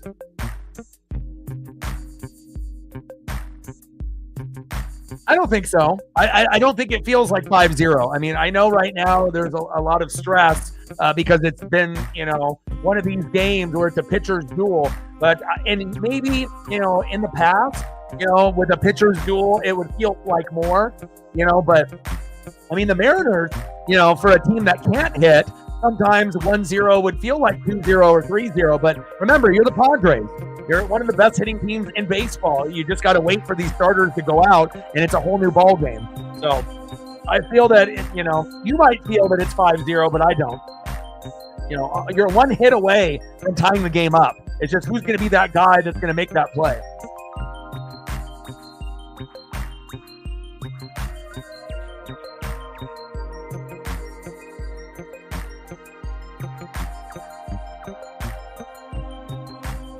Pitcher's duel, man. You know, I mean, I know you're used to getting, you know, 5, 8, 9, 10, 12 runs, and this is a little shocking. But again, it's not like you're down 3-0, 4-0, 5-0 when it might be over. You know, and even if it was 2-0, you know, it's like, oh, you're right there. But 1-0, I mean, you know, you're 1 hit away. All you got to do is get 3 guys to go back to back to back to hit. So Paisley Pup is here.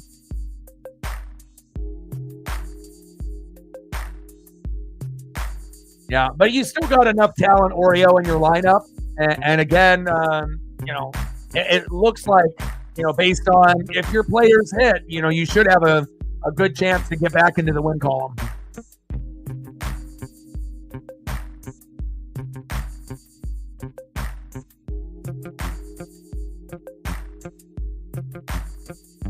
Will Smith with the bunt towards third base, foul. But what I do know is if I can get past Matt, I got you next week.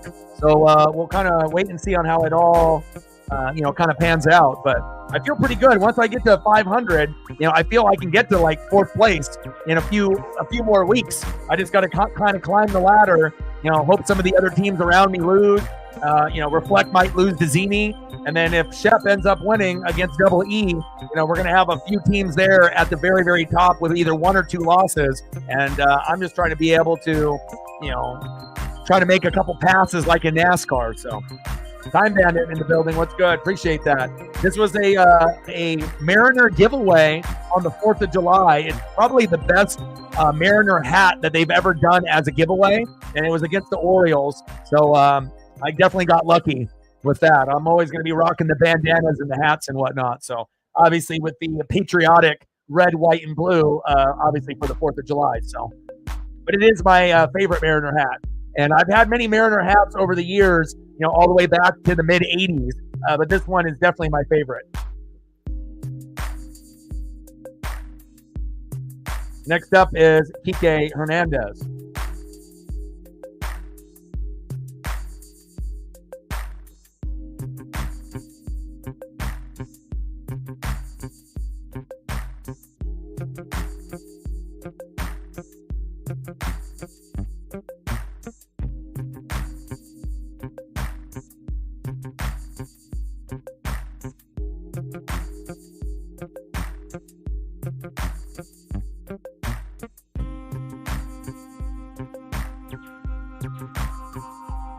Big swing and a miss. Behind in the count, 0-2.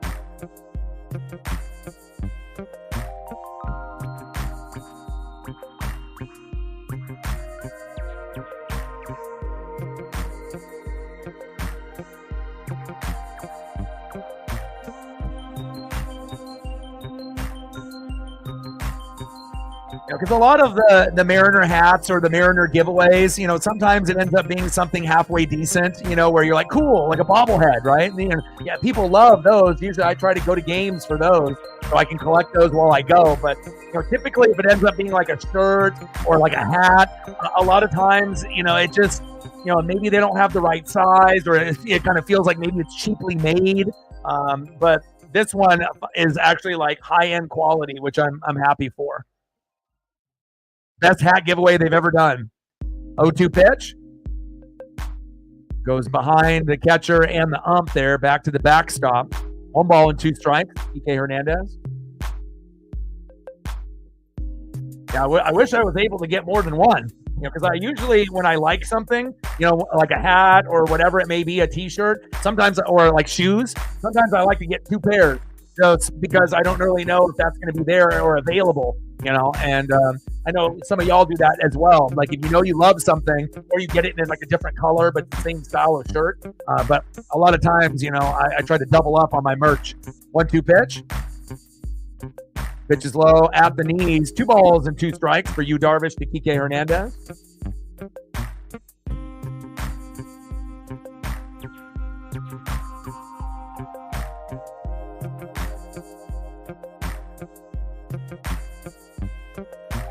Two pitch. And Kike Hernandez, see you later. Nice pitch by Yu Darvish. 2 away. Next up for the Dodgers, second baseman Gavin Lux.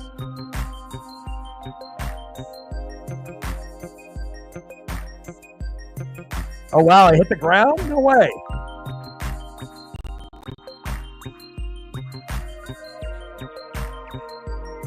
All right, there you go. Now he strikes out swinging. I was about to say he was already kind of out, but they gave him a freebie here.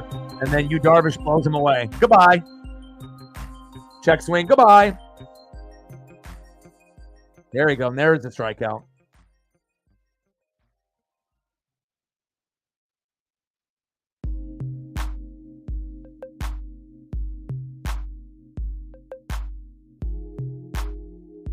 Next up is Gavin Lux. Paisley came in here and said, "Oh, Dad's not done yet." And then she went back to the couch. She's a smart girl. First pitch to Gavin Lux into the dirt. 1-0 count. Bottom of the fifth. Nobody on with 2 outs. 1-0 Dodgers. Solo dinger by Kike Hernandez, the unsung hero. And again, those are the type of guys that Dodger fans love. You know, guys like the Justin Turners and the Kike Hernandez type of players. You know, they may not be the best player overall, but damn, they're clutch, especially in the big moments. 3 more likes at 20. Let's get there, baby. Like, sub, donate, comment, share. If you haven't smashed that like button yet, please do. We're halfway on the dono goal, which is great. 50 to go. And just a few more likes to get to 20, and hopefully we can get to 25 or 30 before the stream ends.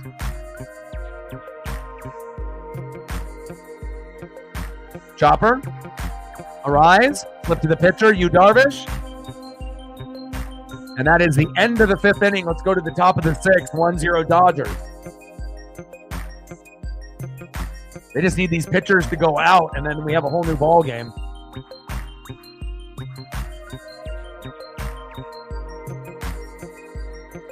Next up, catcher Kyle Higashioka. Could he be the guy to do what Kike Hernandez did for the Dodgers? He's 1 for 1. Might have to be. Batting second, 1 for 2, first baseman Luis Arise. And batting third, 0 for 2 with a K, Fernando Tatis Jr. But this is the best right part of the lineup that you want. Higgy, Arise, Tatis. So if you're going to get a run, you know, regardless of who's pitching still, this would be the best 3 that you would want, you know, up to bat. The 9-hole, the 1-hole, and the 2-hole. Not saying that Profar and Machado can't get it done, but just based on, you know, how things have been going as of late, you know, this is the best 3 that you would want up right now to see if you can actually, you know, get an RBI or get a home run here. Absolutely. Hey, just because you're a little bit older and you're approaching 40 doesn't mean that you can't play ball, right? Yu Darvish is 38. He can still play ball. My boy Joe Flacco, 39, is still playing better football than 95% of the quarterbacks that are playing right now. And if the Colts were smart, they would bench AR for the rest of the season, and they would go with a guy that's got 5 touchdown passes and no picks. You know, for a guy like, you know, Patrick Mahomes, you know, to have like 6 touchdowns and 6 picks, you know, just because you're Patrick Mahomes doesn't mean you're playing good ball right now. And right now, you could argue Joe Flacco's playing the best ball out of any quarterback. And all their weapons actually touch the football when he's in the game. So we'll find out here if they end up making that decision and they end up benching AR, even though he's been logging some practices in. But you have a better chance of winning, and I know the fans would be much happier having Joe Flacco in the game. And because, again, if you're going to end up losing games anyways, you might as well lose it in an entertaining fashion. And Joe Flacco actually gives you a chance to win every game. AR, not so much, at least not at this point in his career. I like being able to root for some of the older guys, you know?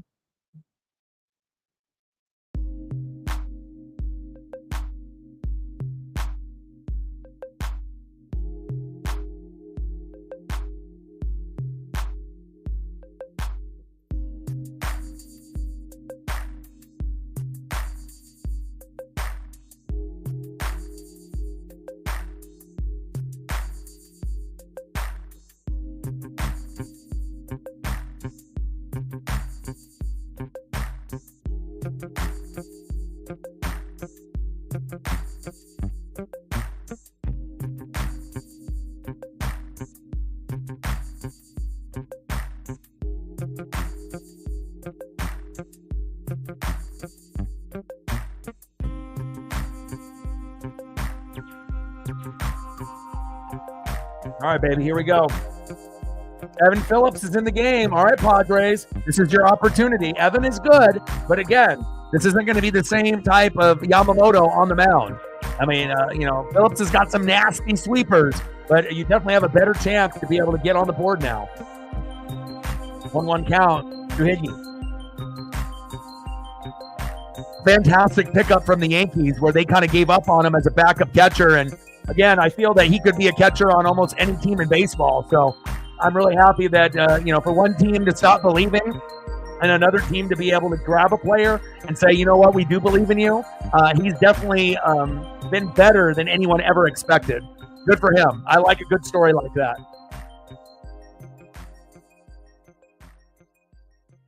And Higgy strikes out swinging. 1 away. Nice pitch there by Phillips. 1 down. He's going to have to come up big later at his next at-bat. Next up, the purest hitter in baseball, first baseman Luis Arraez, the modern-day Ichiro Suzuki.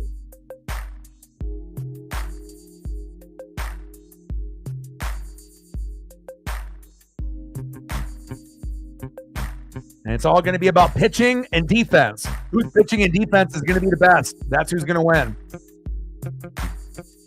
Arraez takes a strike. 0-1 count.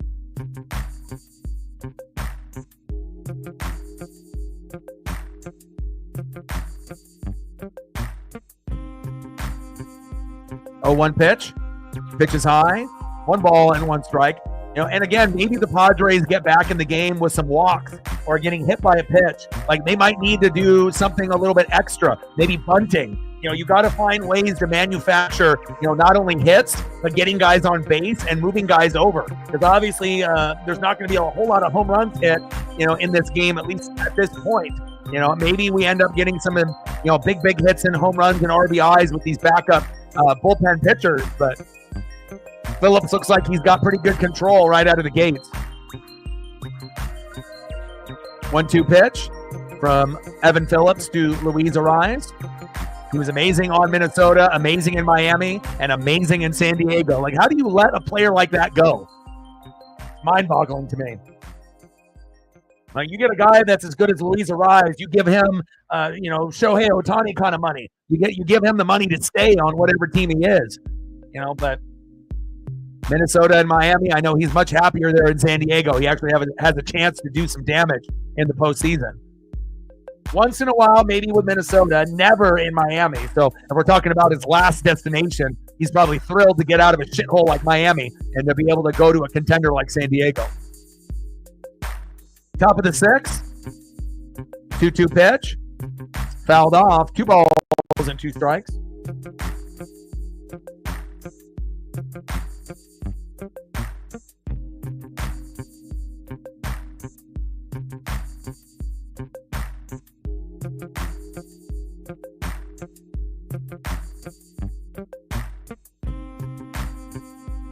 Two pitch. Pitches inside, almost hits Arraez. Count is full, 3 balls and 2 strikes.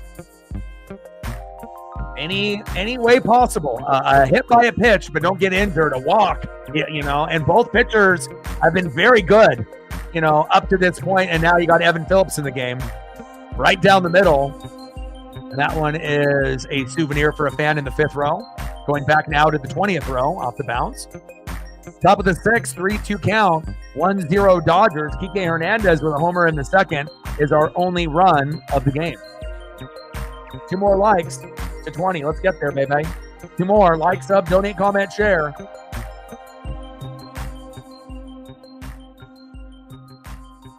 Three-two pitch. Chopper towards first. Jammed him. 2 away. Pitching has been superb today. Next up, you know, it's the Shohei Ohtani of the Padres, right fielder, Fernando Tatis Jr. And again, he's only going to have 1 or 2 more at-bats, and he's got to get something going if the Padres have a chance here tonight.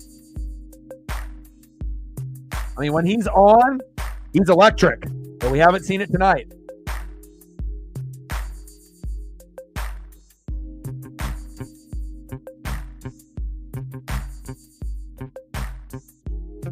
Gain another sub. 7 more to go to 20,600. Thank you. 7 subs away to 20,600, baby.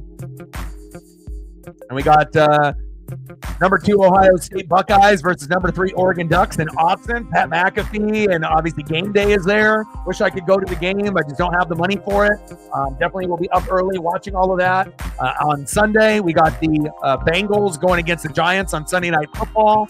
And then on Monday, we got the Jets and the Bills. So Definitely will be very, very busy here in these next few days. A lot of football and a lot of baseball being consumed. Top of the sixth, 1-0 Dodgers. Evan Phillips on the mound. Fernando Tatis Jr. in the box. Pitches outside. 1-0 count. 1 ball and no strikes.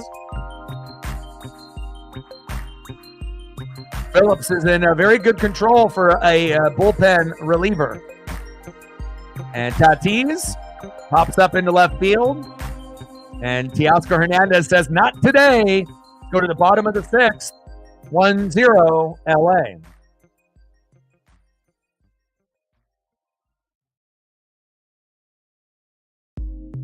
Next up for the Dodgers in the 9-hole, former Cardinal 0 for 1, Tommy Edman. Batting second, 0 for 2 with a K, DH, Shohei Ohtani. And batting third, 0 for 2 after having a home run in Game 3 and Game 4, right fielder Mookie Betts.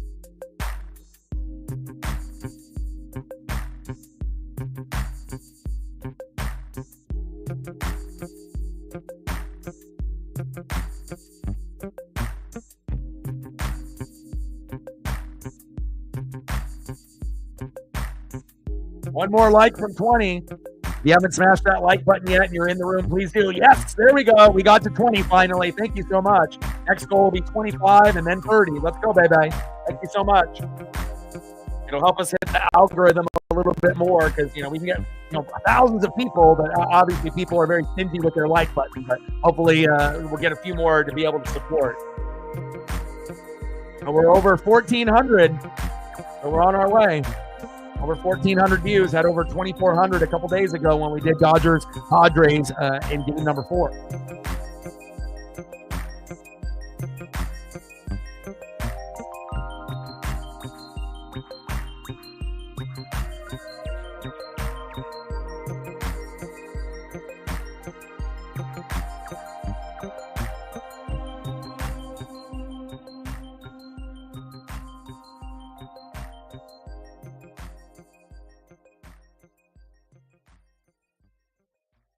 And then we got about an hour away from that Utah matchup that me and Captain Oreo are going to be watching. Excited about that, man. It's always nice to be able to have like one good top 25 matchup on a Friday. And it may not be teams that everyone cares about, but just the simple fact that it's on. So if you want something like in the background, or you're like folding laundry, or you're just bored, and then you can tune into a little bit of college football. It's always nice to be able to have that. And tonight, we're actually blessed with 2 4-1 teams, which is pretty rare, right? Because a lot of times on Friday, they're going to show like dog shit Colorado versus some like no-name school, And, obviously Travis Hunter and Shedeur Sanders, they're fun to watch, but it's like nice to be able to actually have 2 decent teams go at it and see what they can do. Not that I'm opposed on watching Colorado. I'll catch up and watch some of their games just for Shedeur Sanders and Travis Hunter, but overall their defense stinks, and they're really just pure offense, and that's it.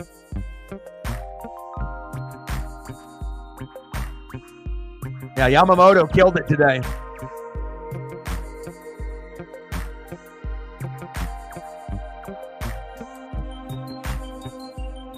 Next up, 0 for 1 with a ground out in the third, 4 for 15 this series with only 1 RBI, former Cardinal Tommy Edman. Now the Let's Go Dodgers chants start to ramp up. They realize how close they are now. 3 innings away.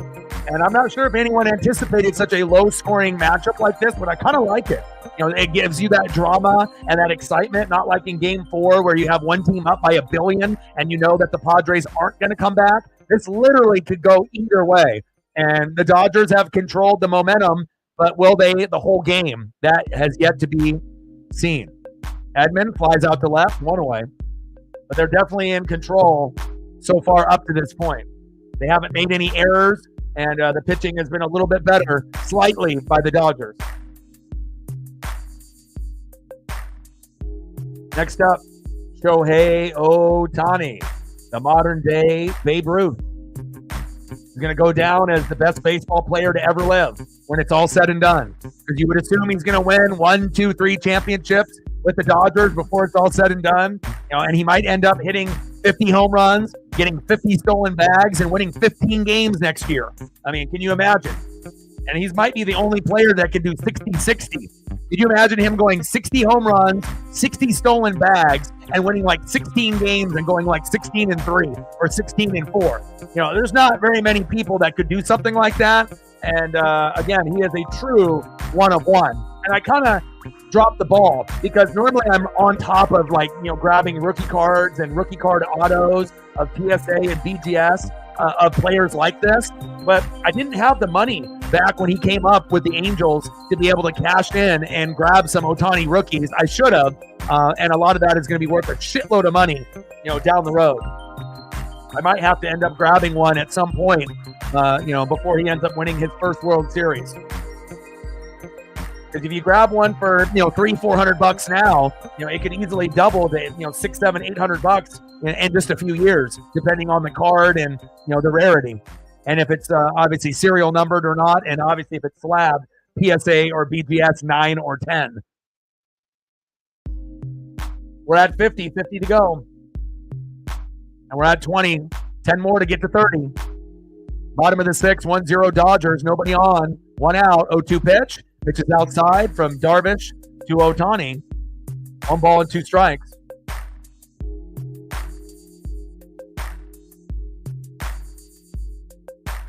We knew Ohtani was good, but I don't think people realize that he's this good.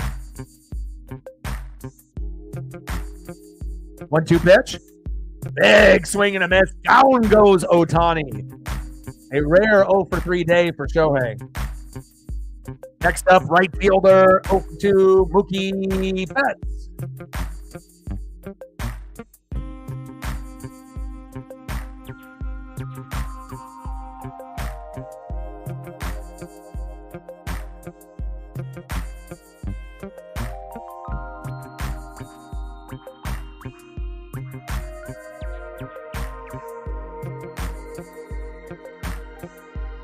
Mookie, a little slow dribbler.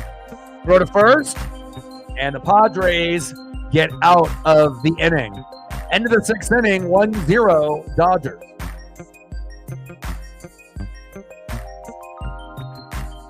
Maryland Northwestern stream.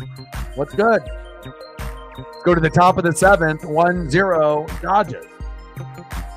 Let's see who's up next here for the Padres.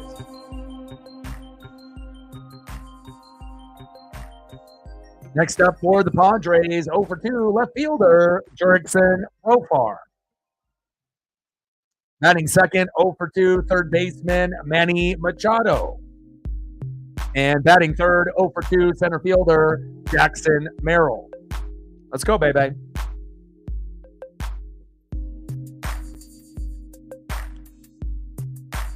Northwestern's up 17-7. Nice.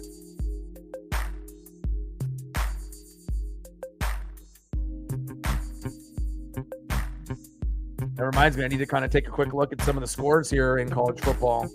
All right, we got Northwestern 17-7. We got UNLV up 14-7 on Utah State. And then in about 45 minutes, we're going to have Utah and Arizona State. Let's take a quick peek at Northwestern and with Maryland, since we end up having a little raid here.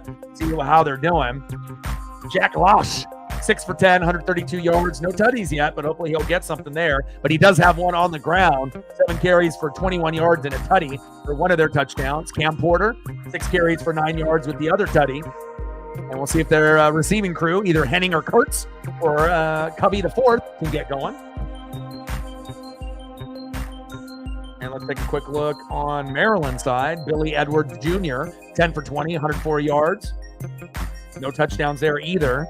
But Billy Edwards, the quarterback, also has a touchdown on the ground. 7 carries for only 4 yards, but a tutty there. 17-7 for the 2-3 Northwestern against Maryland, who's 3-2. Okay.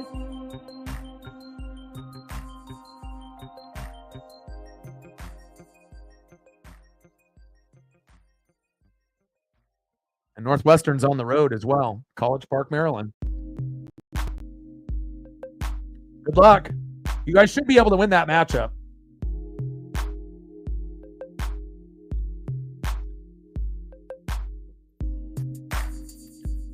Oh, they got a muff punt. Oh, nice. yeah, hopefully you get a couple touchdown passes and you can get a couple of the other individuals going. But so far so good for you guys. Congrats. This one has been a pitching duel from top to bottom. We only have 2 hits each. PK Hernandez is the unsung hero. He has a homer in the bottom of the second, and that's it. So, again, we don't really know how it's going to go, but so far it's been a pitching duel, and we'll see if the Padres can match the score. Otherwise, the Dodgers are going to advance and end up playing against the Mets. Enjoy your second half, and good luck against the Terps. Feel that you guys can get that dub, especially since you guys are up by 10 at half. 1-0 pitch.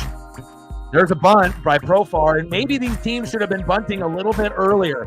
I talk about this when we do Mariner streams, but especially when the pitchers are so good, sometimes you got to be unorthodox and you got to go outside the box and maybe do something that you normally wouldn't do, like bunt, and try to get guys on that way. So Pryor there.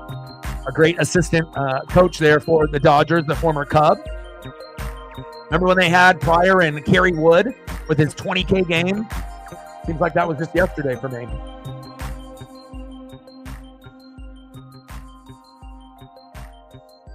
Yeah, I don't know how it's going to play out, to be honest. Dodgers, Yankees would probably be the most, popular. But again, as long as you got the Mets and you got the Guardians and Tigers going at it, obviously the Tigers are going to have Skubal on the mound tomorrow, so I assume they're going to win. But I'm not sure if the Tigers have any shot against the Yankees unless Skubal pitches 3 times in like game 1, game 3, or 4, or game 7. Then they have a shot. But we'll see if they could even get it to game 7 with Skubal helping out the Tigers if they win against the Guardians tomorrow and then go against the Yankees. And then for the Mets, obviously Pete Alonso and Francisco Lindor and that pitching staff would have to give everything they got and some to be able to compete with these 2 teams. Got him! Evan Phillips says goodbye. Wow. Jerks and Profar down on strikes. Next up, third baseman Manny Machado.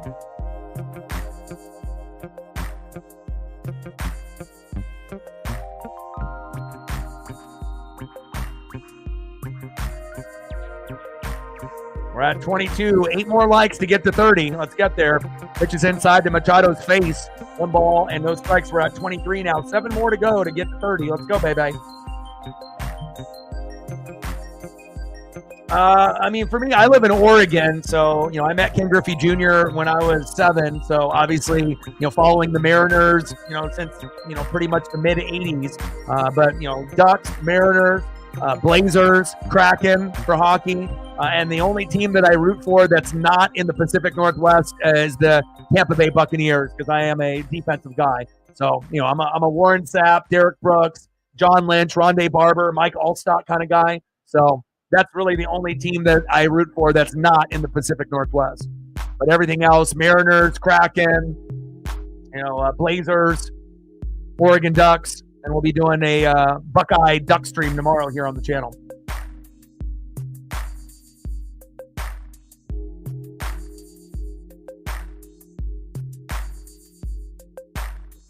Now here's me and Ken Griffey Jr. when I was 7 with my dad. And then I still got the rookie auto on the Rated Rookie Don Russ, one of the cleanest autos in the business. And then my dad's a Dodger fan. He's been a Dodger fan since the 50s. And then in 1992, when I'm 10 here, we met Sandy Koufax, and we still got the autograph for that as well. And then me and my dad still try to go to games as much as possible.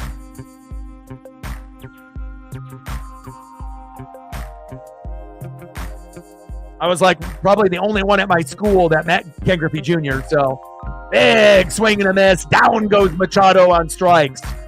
2 away. But back in, the 80s and 90s, the 2 biggest guys that you could possibly meet would probably be Clyde Drexler or Ken Griffey Jr. And I never got a chance to meet Clyde Drexler, even though some of my friends did. But I think if I had to choose between Clyde the Glide and Griffey, give me Griffey all day. So love Clyde. I love him. But Ken Griffey Jr. a little bit higher on the totem pole. So Yeah, Sandy Koufax was awesome, man. You know, and most people don't really get to meet too many famous people, but it definitely shaped me today. Like if I didn't meet Ken Griffey Jr. when I was 7 and get his autograph and the photos, and if I didn't meet Koufax at 10, you know, the best left-handed pitcher ever besides Randy Johnson, the big unit, or Steve Carlton on the Phillies, and then Ken Griffey Jr., the best pure hitter in baseball, the most beautiful swing, and one of the only superstars back in the 80s and 90s that didn't do PEDs or steroids or have any Balco allegations with his name. It's pretty special, you know, because if I didn't meet Griffey or Koufax, maybe I'm not here today, you know, doing this particular channel. So, you know, obviously I would have done either a sports channel, either a gaming channel, you know, or making, you know, maybe, you know, beats and whatnot. I got a couple different things that I'm pretty good at, but, you know, that definitely shaped on, you know, who I am today for sure.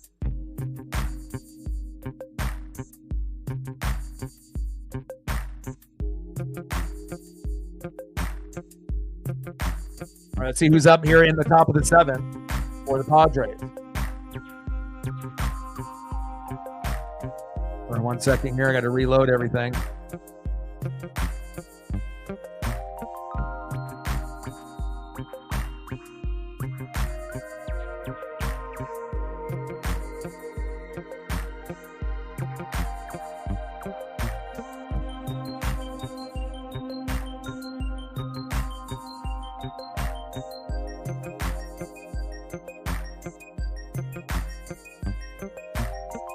Should be pretty competitive. You know, both teams are hungry, the Huskies and the Hawkeyes. So I'll be up early watching that game. So it's gonna be fun, man. Red River shootout tomorrow too. Texas and Oklahoma. Even though Oklahoma isn't as good like in the Bob Stoops era, that would have been amazing, you know. And obviously we know with Quinn Ewers and his injury, we're not going to see a whole lot of him for a while. But they got Arch Manning there, so you know we'll definitely you know have at least something to be able to look forward to. And then also Ohio State versus Oregon, which is normally a game that I would be at, but obviously I don't have the extra money to go down there. But I usually try to go down there at least once or twice a year. You know, I did go see Shooter Sanders in Colorado when we gave them a fucking spanking to remember when they were 3-0, 4-0, and they thought they were the best things in sliced bread until they came into Eugene and got fucking bitch slapped. So that one felt good. You know, we don't play for clicks. You know, we're trying to end up you know, making a name for ourselves, and I can't wait to be able to see what happens tomorrow, win, lose, or draw against the Buckeyes. I mean, obviously most people are, you know, pinning us to lose, but we did go to the shoe with no Kayvon Thibodeau a couple years ago, our best player, and we won. So there's a chance that we could end up feeding off the Autzen crowd, and if we can make enough plays, we might be able to win by 1, 2, or 3. You know, and that's enough to get the dub. Top of the 7th, 2 outs, 0-2 count from Vesia to Merrill. Another pitching change here for the Dodgers. Good rookie season for Jackson Merrill.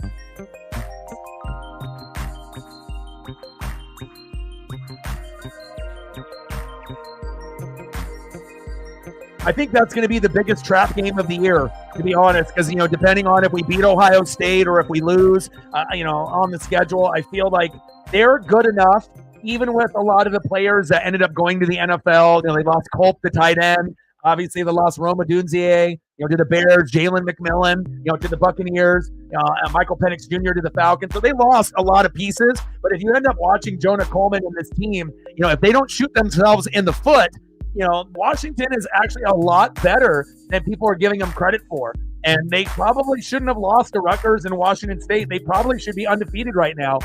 So they kind of shot themselves in the foot. But I'm not going to act like, oh, we're going to blow them out. I definitely could see us dropping that game, even if we beat Ohio State tomorrow. So I'm going to give them the ultimate respect, and hopefully it ends up being a good matchup. But, yeah, we might be able to win, maybe, this season against them. Vesia, man, he's lit. Alex Vesia says, sit down. All right, let's go to the bottom of the 7th. 1-0 Dodgers.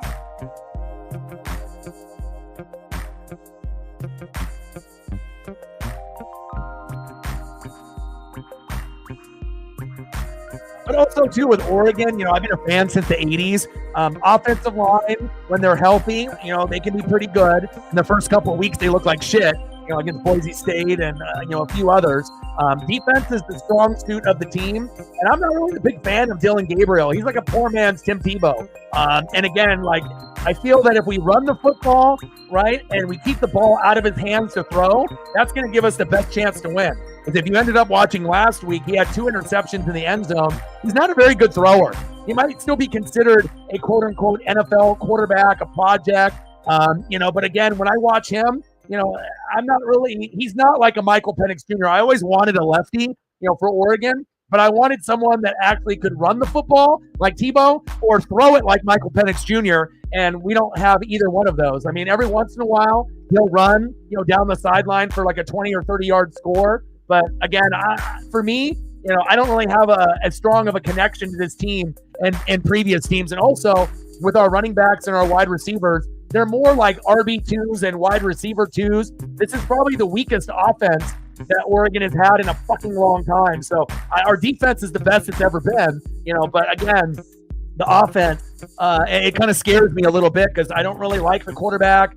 Our running backs and wide receivers, they're, Bo Nix is not there. Troy Franklin's not there. Bucky Irving's not there. If we could have at least one of those guys still there, I would feel a little bit better. If like Bucky Irving was there, and even if Dylan Gabriel's the quarterback, I still feel like we can be good.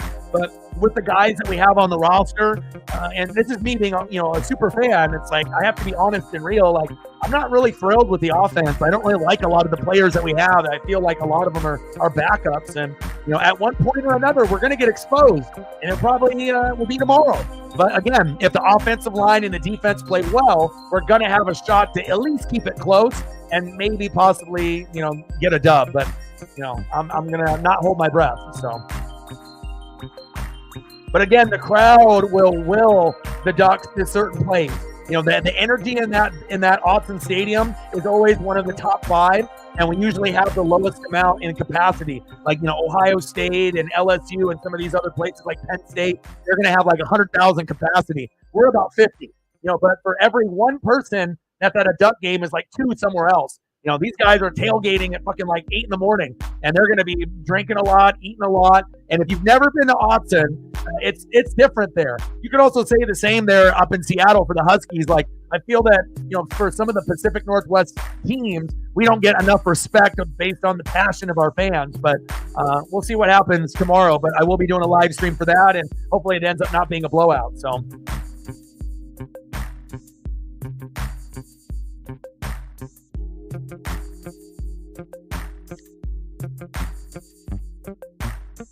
But I just got to keep it honest and real,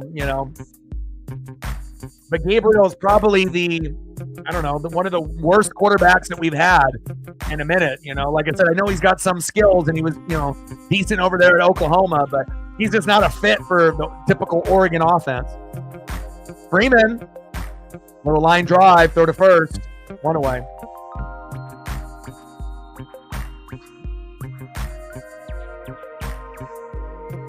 But again, I typically have no bias. I just kind of try to keep it honest and real. So,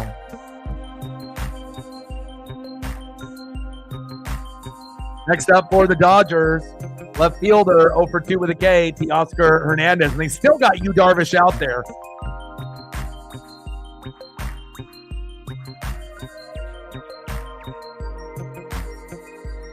Wow, 1.57. He's amazing. Nice job, Yu. Dodger fans getting into it now.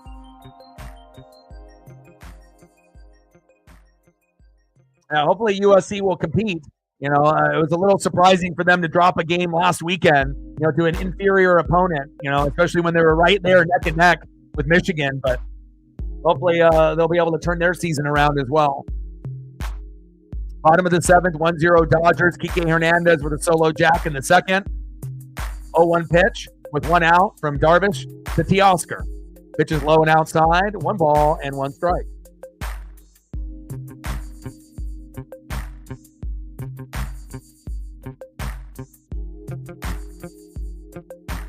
We got a couple more subs, maybe even from some of these people in the raid. I appreciate that. We only need 4 more to 20,600. Let's go.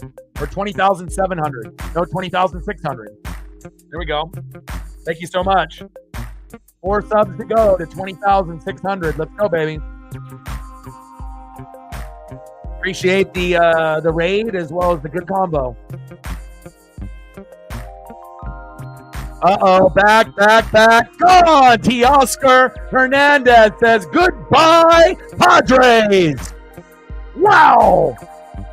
Solo jack by Teoscar Hernandez. Oh, my. Before the Teoscar, after the Teoscar. Oh, my. 2-0 Dodgers. This one's over now.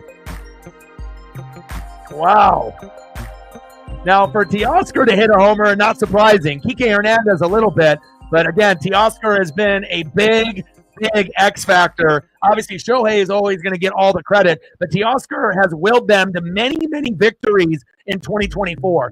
He was great on the Blue Jays. He was great on the Mariners. And he's even better on Los Angeles with better players around him. Wow. 2-0. Dodgers. Oh, my. Next up is Mad Max Muncy. Like the Padres needed to win this series in San Diego. They had to be able to close it out there, and they had their chance in Game 4 and couldn't do it. Muncy pops up. That one goes about a mile high. Fernando Tatis Jr. there. Nice move by the ball boy or ball girl to get out of the way with the chair right there. 2 away. Judah in the building. What's good?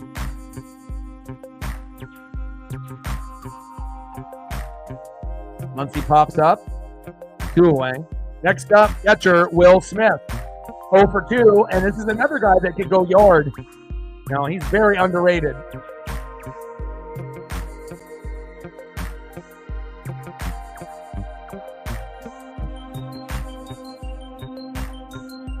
Yeah, we actually got kind of lucky, especially when you're going against Genty, the best running back in fucking college football. Probably the individual that should win the Heisman, even though they probably will give it to a quarterback. But if Genty doesn't get hurt, right, he's going to put up bigger numbers than a lot of previous Heisman winners like Derrick Henry and Reggie Bush. So if that's the case, they should give the award, to a running back, regardless if he's on Boise State or not. If he's the best running back in the world, give it to him. At least that's what I'm hoping for. I mean, he's making runs that I haven't seen in a long time. I mean, he doesn't even get down into a hunched over position. He kind of stands straight up, almost like someone like Jason or someone like in a Halloween movie. He's just standing up straight up, just waiting to get the ball. And then his vision and his speed and agility are top tier. There is no one even close to him. As far as being the number 1 running back in the country. There's a few guys that are really good that could be battling it out for number 2, but there's no one is on the Genty level. That's facts. How you doing, Judah? Yeah, we're 4 likes away from 20,600. Get there, baby. Like, sub, donate, comment, share. We're over 1,600 views in this stream. Let's go, baby. How are you? How are the cats? How's the job? How are you doing with your mental health? I know a little while back you were struggling a little bit. Hopefully things are getting a little bit better for you. I will always support you, no matter what. Bottom of the 7th, 2-0 Dodgers.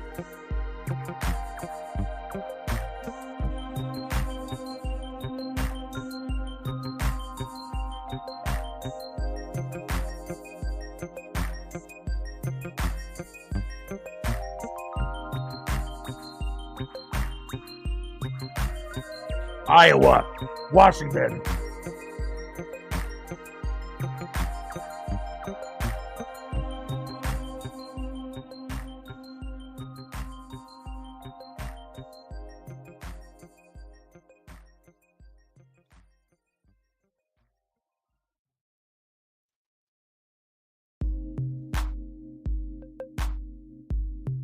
Now we got Adam coming in for Darvish.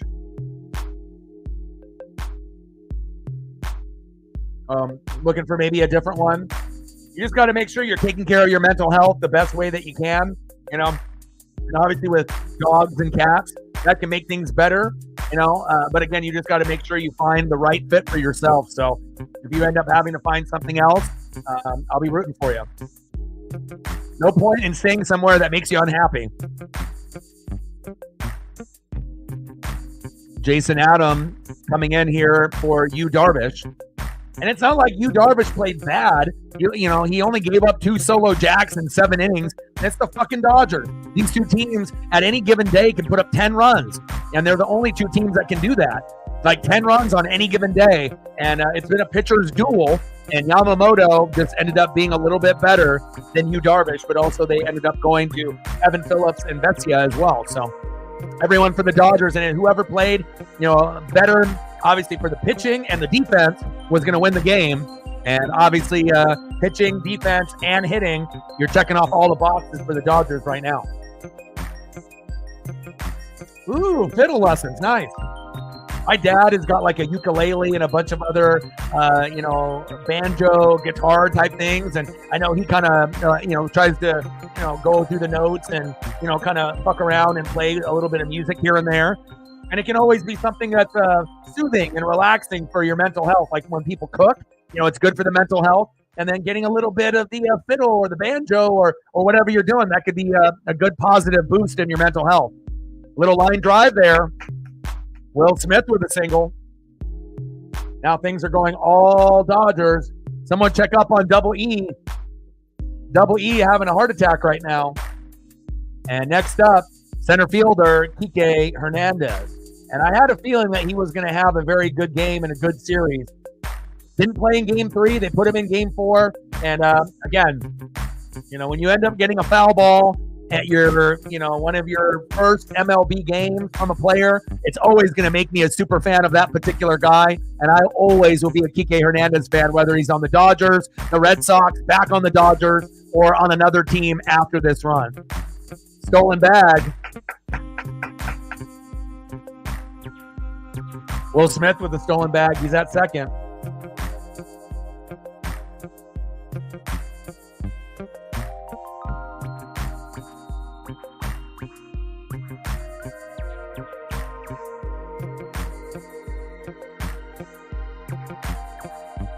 I mean, it'd be really cool if I could end up going to a Mariner Dodger game and I could end up getting close to the dugout and I can get Kike to autograph my ball.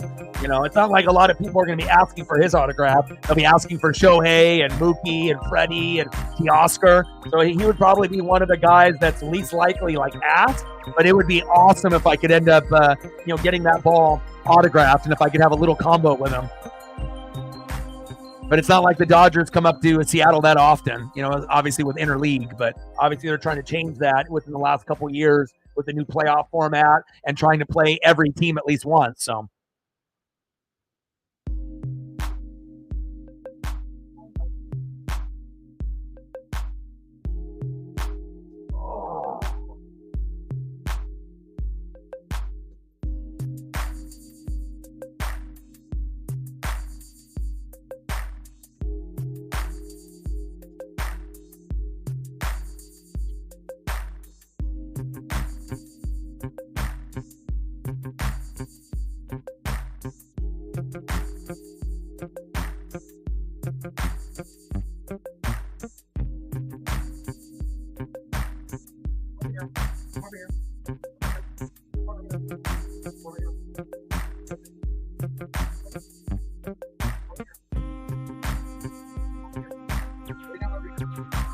Over here, honey. Right here. There, girl. Little ground ball to third. Throw to first. Go to the top of the 8th. 2-0 Dodgers. All right, we're at 25. 5 more likes to 30, baby. Let's go. And we're at 50. 50 to go to hit the dono goal. Let's go, baby. The boys got bills. Let's see who's up next year for the Padres.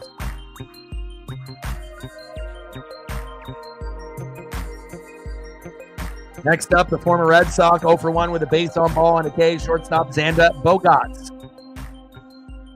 Batting second, 0 for 2, DHing for San Diego, David Peralta. And batting third, 0 for 2, the Crone Zone, second baseman, Jake Cronenworth.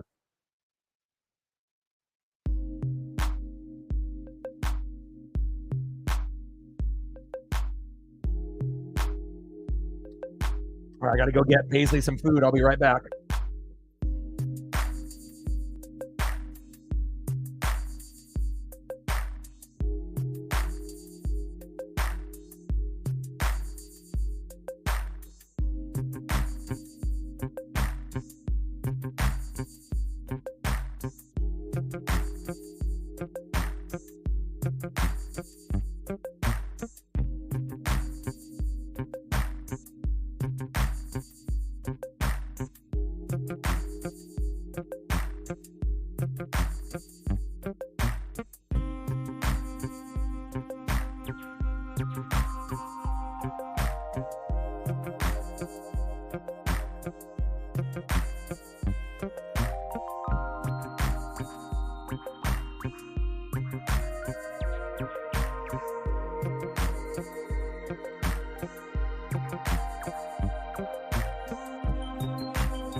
All right, I'm back.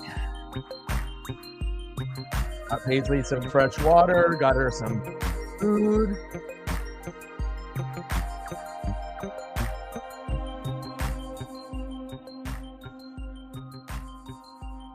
That's good. And you know what? You know, even on my darkest days, having Paisley, you know, by my side has really gotten me through a lot of dark times. I haven't really had any, you know, dark times in over a year after the breakup, you know, with the toxic ex-girlfriend and that situation that I was in. And, you know, obviously having to, you know, kind of get my life back in order, living with family and just trying to get back on track. And things have been really, really good in my life in the last year. You know, having Paisley, just, you know, and being solely responsible for her, it's been probably the most rewarding year in my entire life. And being able to be a good dog father and to be able to give her the ultimate love and attention means more to me than anything. Instead of me having to do like 2 or 3 jobs, which I did for many, many years to get to this point. And so it feels good to be full-time, you know, doing streaming. And I'll be doing this for the rest of my life. And it took a lot of hard work and a lot of energy and effort. But again, you know, I think the 2 things that I'm the most proud of in my life are Paisley and me being able to be her dad, as well as this channel and all the hard work that I put in to, you know, get this channel to where it is today, as well as obviously being able to vibe and have good relationships with the fans like you guys. You know, some of it turns from, you know, fans to friends, and then some of us become extended family. So I appreciate you guys. 2-0 Dodgers. And I'm more of a dog person than a cat person, but I understand what cats can do and bring for a mental health. You know, same thing with pups and dogs as well. You know, dogs will have a little bit more personality than the average cat, but there are cats that can give you a lot of personality and a lot of love and attention. Some, you know, are going to be wanting to kind of be left alone, and they'll be a little bit more independent than, you know, maybe compared to the average dog that will be a little bit more clingy and whatnot. But you know, I hope that, you know, things will get better for you. Hopefully the job situation, if you leave, you'll get a better one. And again, you know, you give that love and attention to those pets, and they'll give it right back. Bestie is hurt.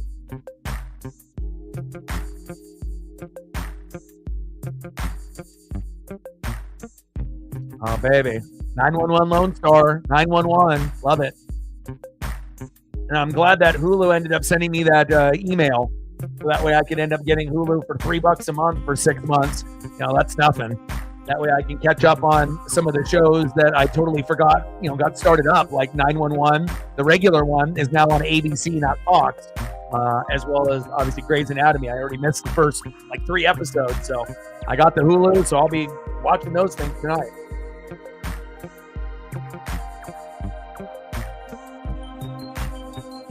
I think, I already got most of them. I think the one that needs to go down in price is Prime. You know, $15 a month, and if you're not buying things on Amazon, that's a little bit too expensive based on what they have available on their platform. You know, it's like the most expensive streaming platform, and they don't really have a whole lot there. Obviously, they have NFL games, you know, for, you know, what, Thursday Night Football, but that alone is not worth $15 a month. So, I mean, obviously The Boys, when that was on there, and, you know, they have some good programming, but I think that the freebie that's on there is pretty dope because you can end up watching stuff on the Prime app if you don't subscribe to Prime anymore, and you can still watch like Freebie, which has got like free movies and shows on there. I watch Teenage Mutant Ninja Turtles, the cartoon from the 80s, on there for free. So they have like a Ninja Turtle channel, and all they do is just show old episodes from like the 80s and 90s. It's magical. Top of the 8th, 2-0 Dodgers. 0-1 pitch from Kopech to Bogat. 1 ball and 1 strike.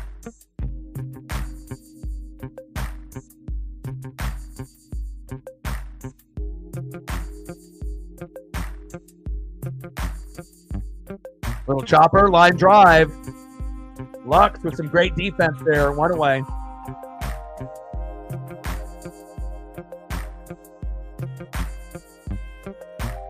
Next up, DHing for San Diego, David Peralta.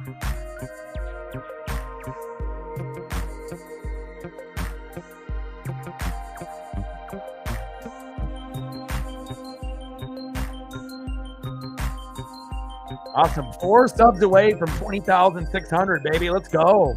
We'll get that in a few days here. Over 1,700 have been on the stream. Good shit. That one chop foul. 99 miles an hour by Kopech. Nice beard.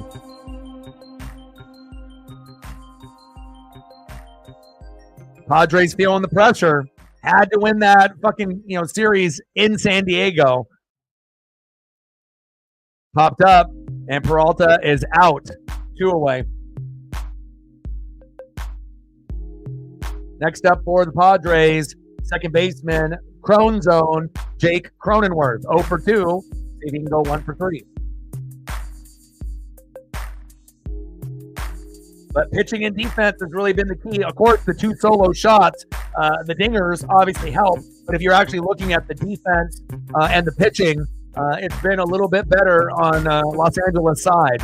And it's not like the Padres are getting blown out, you know. But you got to get your superstars to step up in the biggest moments as well as your role players. And that home run from like Higgy that they really needed early on, they haven't got it. So, but it's not like the superstars on both sides have really done a whole lot. I mean, you're actually getting, more of the role players. I mean, Teoscar, I guess, is considered one of the top 4 superstars with Freddie, Mookie, and Shohei. But Kike Hernandez definitely is just a utility role player. And he was the one that set the tone.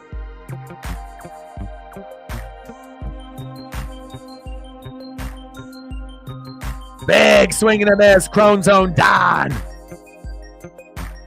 He said, let's fucking go. Let's go to the bottom of the 8th. 2-0 Dodgers.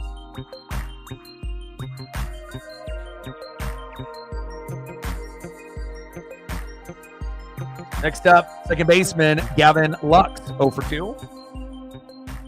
Batting second, 0 for 2, shortstop Tommy Edman. And then we're back at the top of the order. DH, 0 for 3 with 2 Ks, Shohei Ohtani.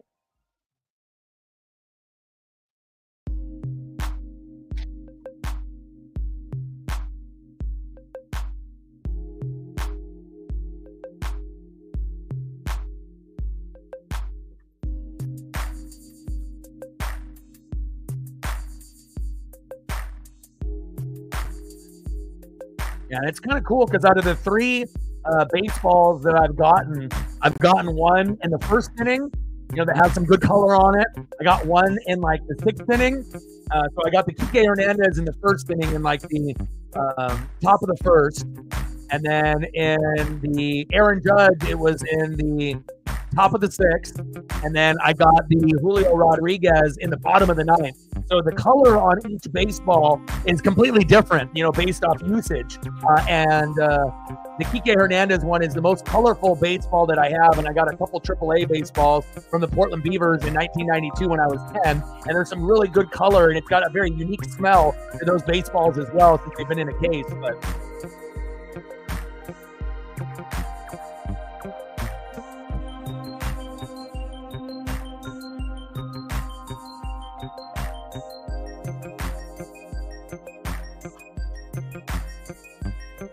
and I don't know if you'll be able to see it with the color, but you can't really tell too much. I mean, there's some red and there's some blue, but this definitely has a lot more color on the baseball. It even has a little bit of red from the clay, but again, you might not be able to see it there on screen, but it's got green, it's got blue, it's got red from the clay. It's got the most color on a ball, on an MLB ball, and it's got a color all over. And for a baseball, that was used in the first inning, it got pretty good usage out of it. It went through a few batters. But it's amazing to be able to see kind of each one. And I remember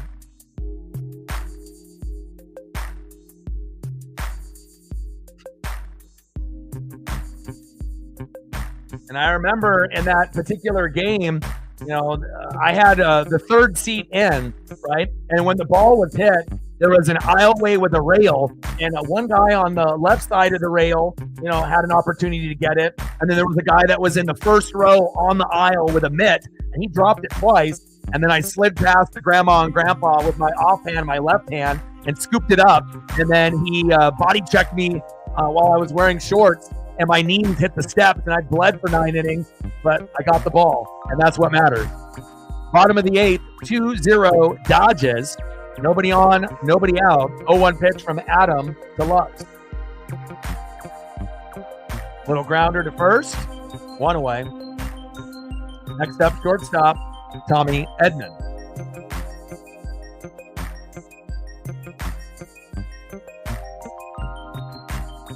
House of the Dragon, yeah, it's worth a watch. I mean, obviously, it just depends on if you're a fan of sci-fi and if you're, a fan of Game of Thrones or House of the Dragon. It's not as good as Game of Thrones, and obviously there's going to be some build-up, obviously, going into season 3. So I know some people were a little disappointed overall of season 2 on some of the episodes, but again, there's gonna be some good buildup as we get into season 3. So 1-0 pitch from Adam to Edman. 2-0 count.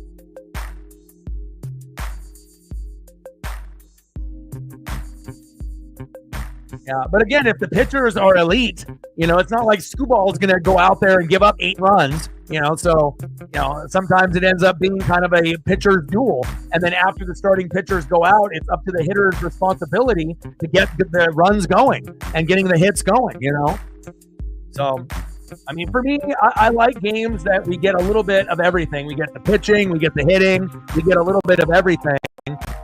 And again, 1-0 games and 2-0 games, 2-1 games aren't as exciting as a game that's like 6-5 with like multiple homers and whatnot. But again, this is game 5, and it ended up being a pitcher's duel. So.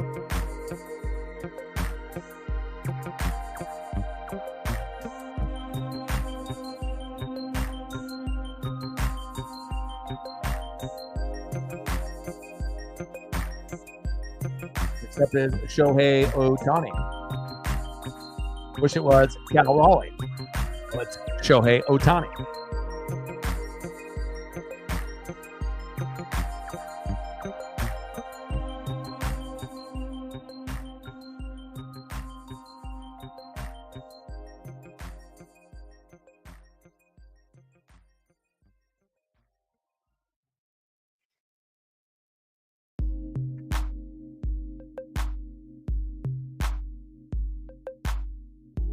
I gotta go grab a water. Give me one sec.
All right, I'm back. First pitch to Ohtani for a strike.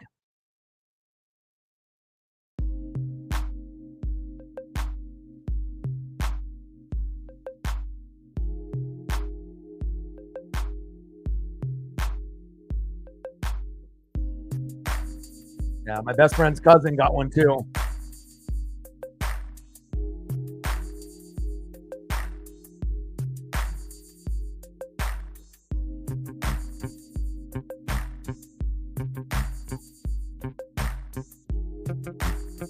Four subs away, baby. Let's go.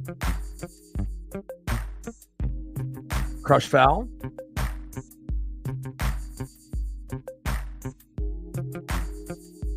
Over 1,700, baby, on this stream. Let's go.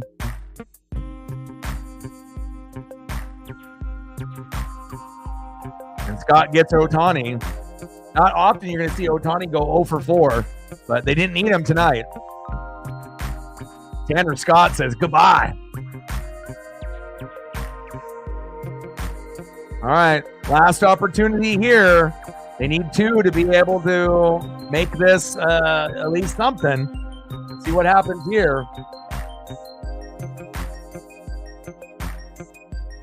Go to the top of the 9th.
All right, baby.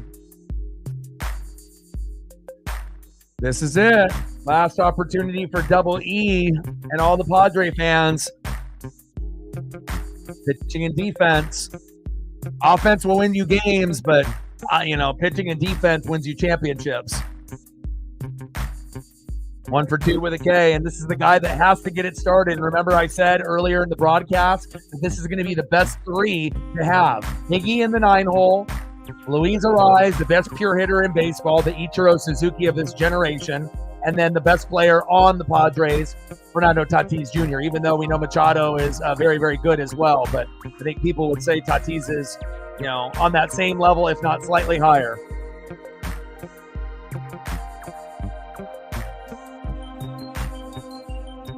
First pitch from Trinan. Oh, they're bringing in Solano? Why would they do that? Oh, my. I don't know if I agree with that decision. Because Higgy's one of those guys that could end up hitting a home run for you. Do you really want to go for a guy that's got a .77 average? PK, throw to first. Got him.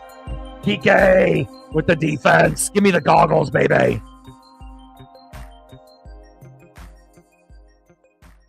Oh, my. PK. Oh.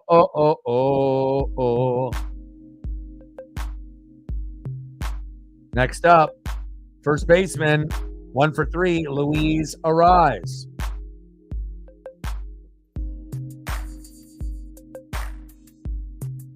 Wow, Dodger pitching has just been fucking electric today. I'm not used to seeing 4 or 5 different pitchers all being electric in the same day. That's pretty rare for any team, let alone the Dodgers and all the injuries they've had with their pitching staff in the last 5 years. Now, you can almost bank on at least somebody in the bullpen fucking up at some point or another, but they have been superb today. Top of the 9th, 2-0 Dodgers. Paisley getting a little massage on the head and neck. She's waiting for Dad to go on a walk. Pitches inside, 2 balls and 1 strike. Trinan on the mound, Ariz in the box.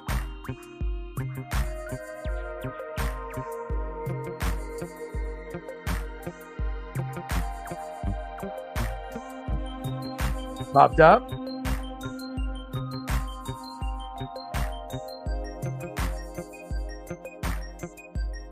Are they going to win for Vin? We'll find out.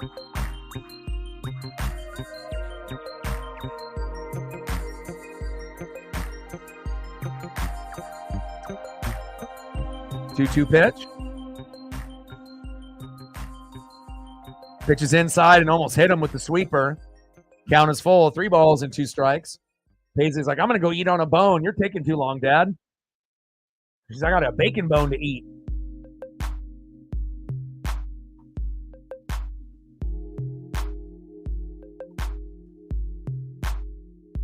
Six hits total. Wild.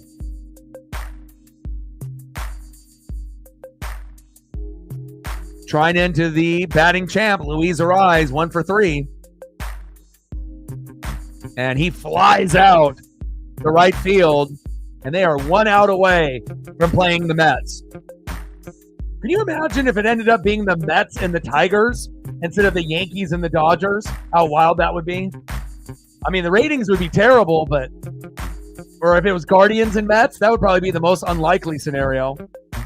I mean, ratings would be bad, except for the hardcore people like us that would still watch, but it wouldn't have the same vibe as Dodgers-Yankees with Judge and Ohtani. And that is it. Tatis grounds out third. Dodgers win! Dodgers win! Dodgers win! Wow. And the heroes of the day, one unlikely hero, Kike Hernandez, and one that didn't really surprise us, Teoscar Hernandez. Final score, Dodgers 2, Padres 0. Let the celebration begin. Wow. My dad's happy. But this is a series that, in their minds, they should have won. Now you just got to get past a team that's hot, but, is not better than the Dodgers. So it could end up being, something crazy like a sweep. Even though the Mets have actually done pretty well up to this point, but I would assume the Mets will win like a game or two, and the Dodgers will end up winning the series in 5 or 6. I would be very shocked if it went 7, and then we'll find out who the Yankees play, Guardians or Tigers, but Screwball's on the mound tomorrow, so I assume we'll get Tigers, Yankees, and we're going to get Mets, Dodgers. One team we expected in the Dodgers and one we did not expect in the Mets. Wow. Well, Double E, someone check up on him. Well, I love you guys, and I appreciate you guys very, very much. I am going to go take Paisley for a walk and eat some dinner, get some quality time with the Paisley pup, watch a little bit of that Utah-Arizona State game that's just about to kick off. I hope you guys enjoy the rest of your night. I'll be up early watching college football, and we'll be doing the number 2 Ohio State Buckeyes versus the number 3 Oregon Ducks in Autzen. I'll be live streaming, and I can't wait for that matchup, regardless if we win or we lose. But hopefully we end up playing great and we can compete and hopefully win. But who knows? But I'll be doing that tomorrow around 4-ish.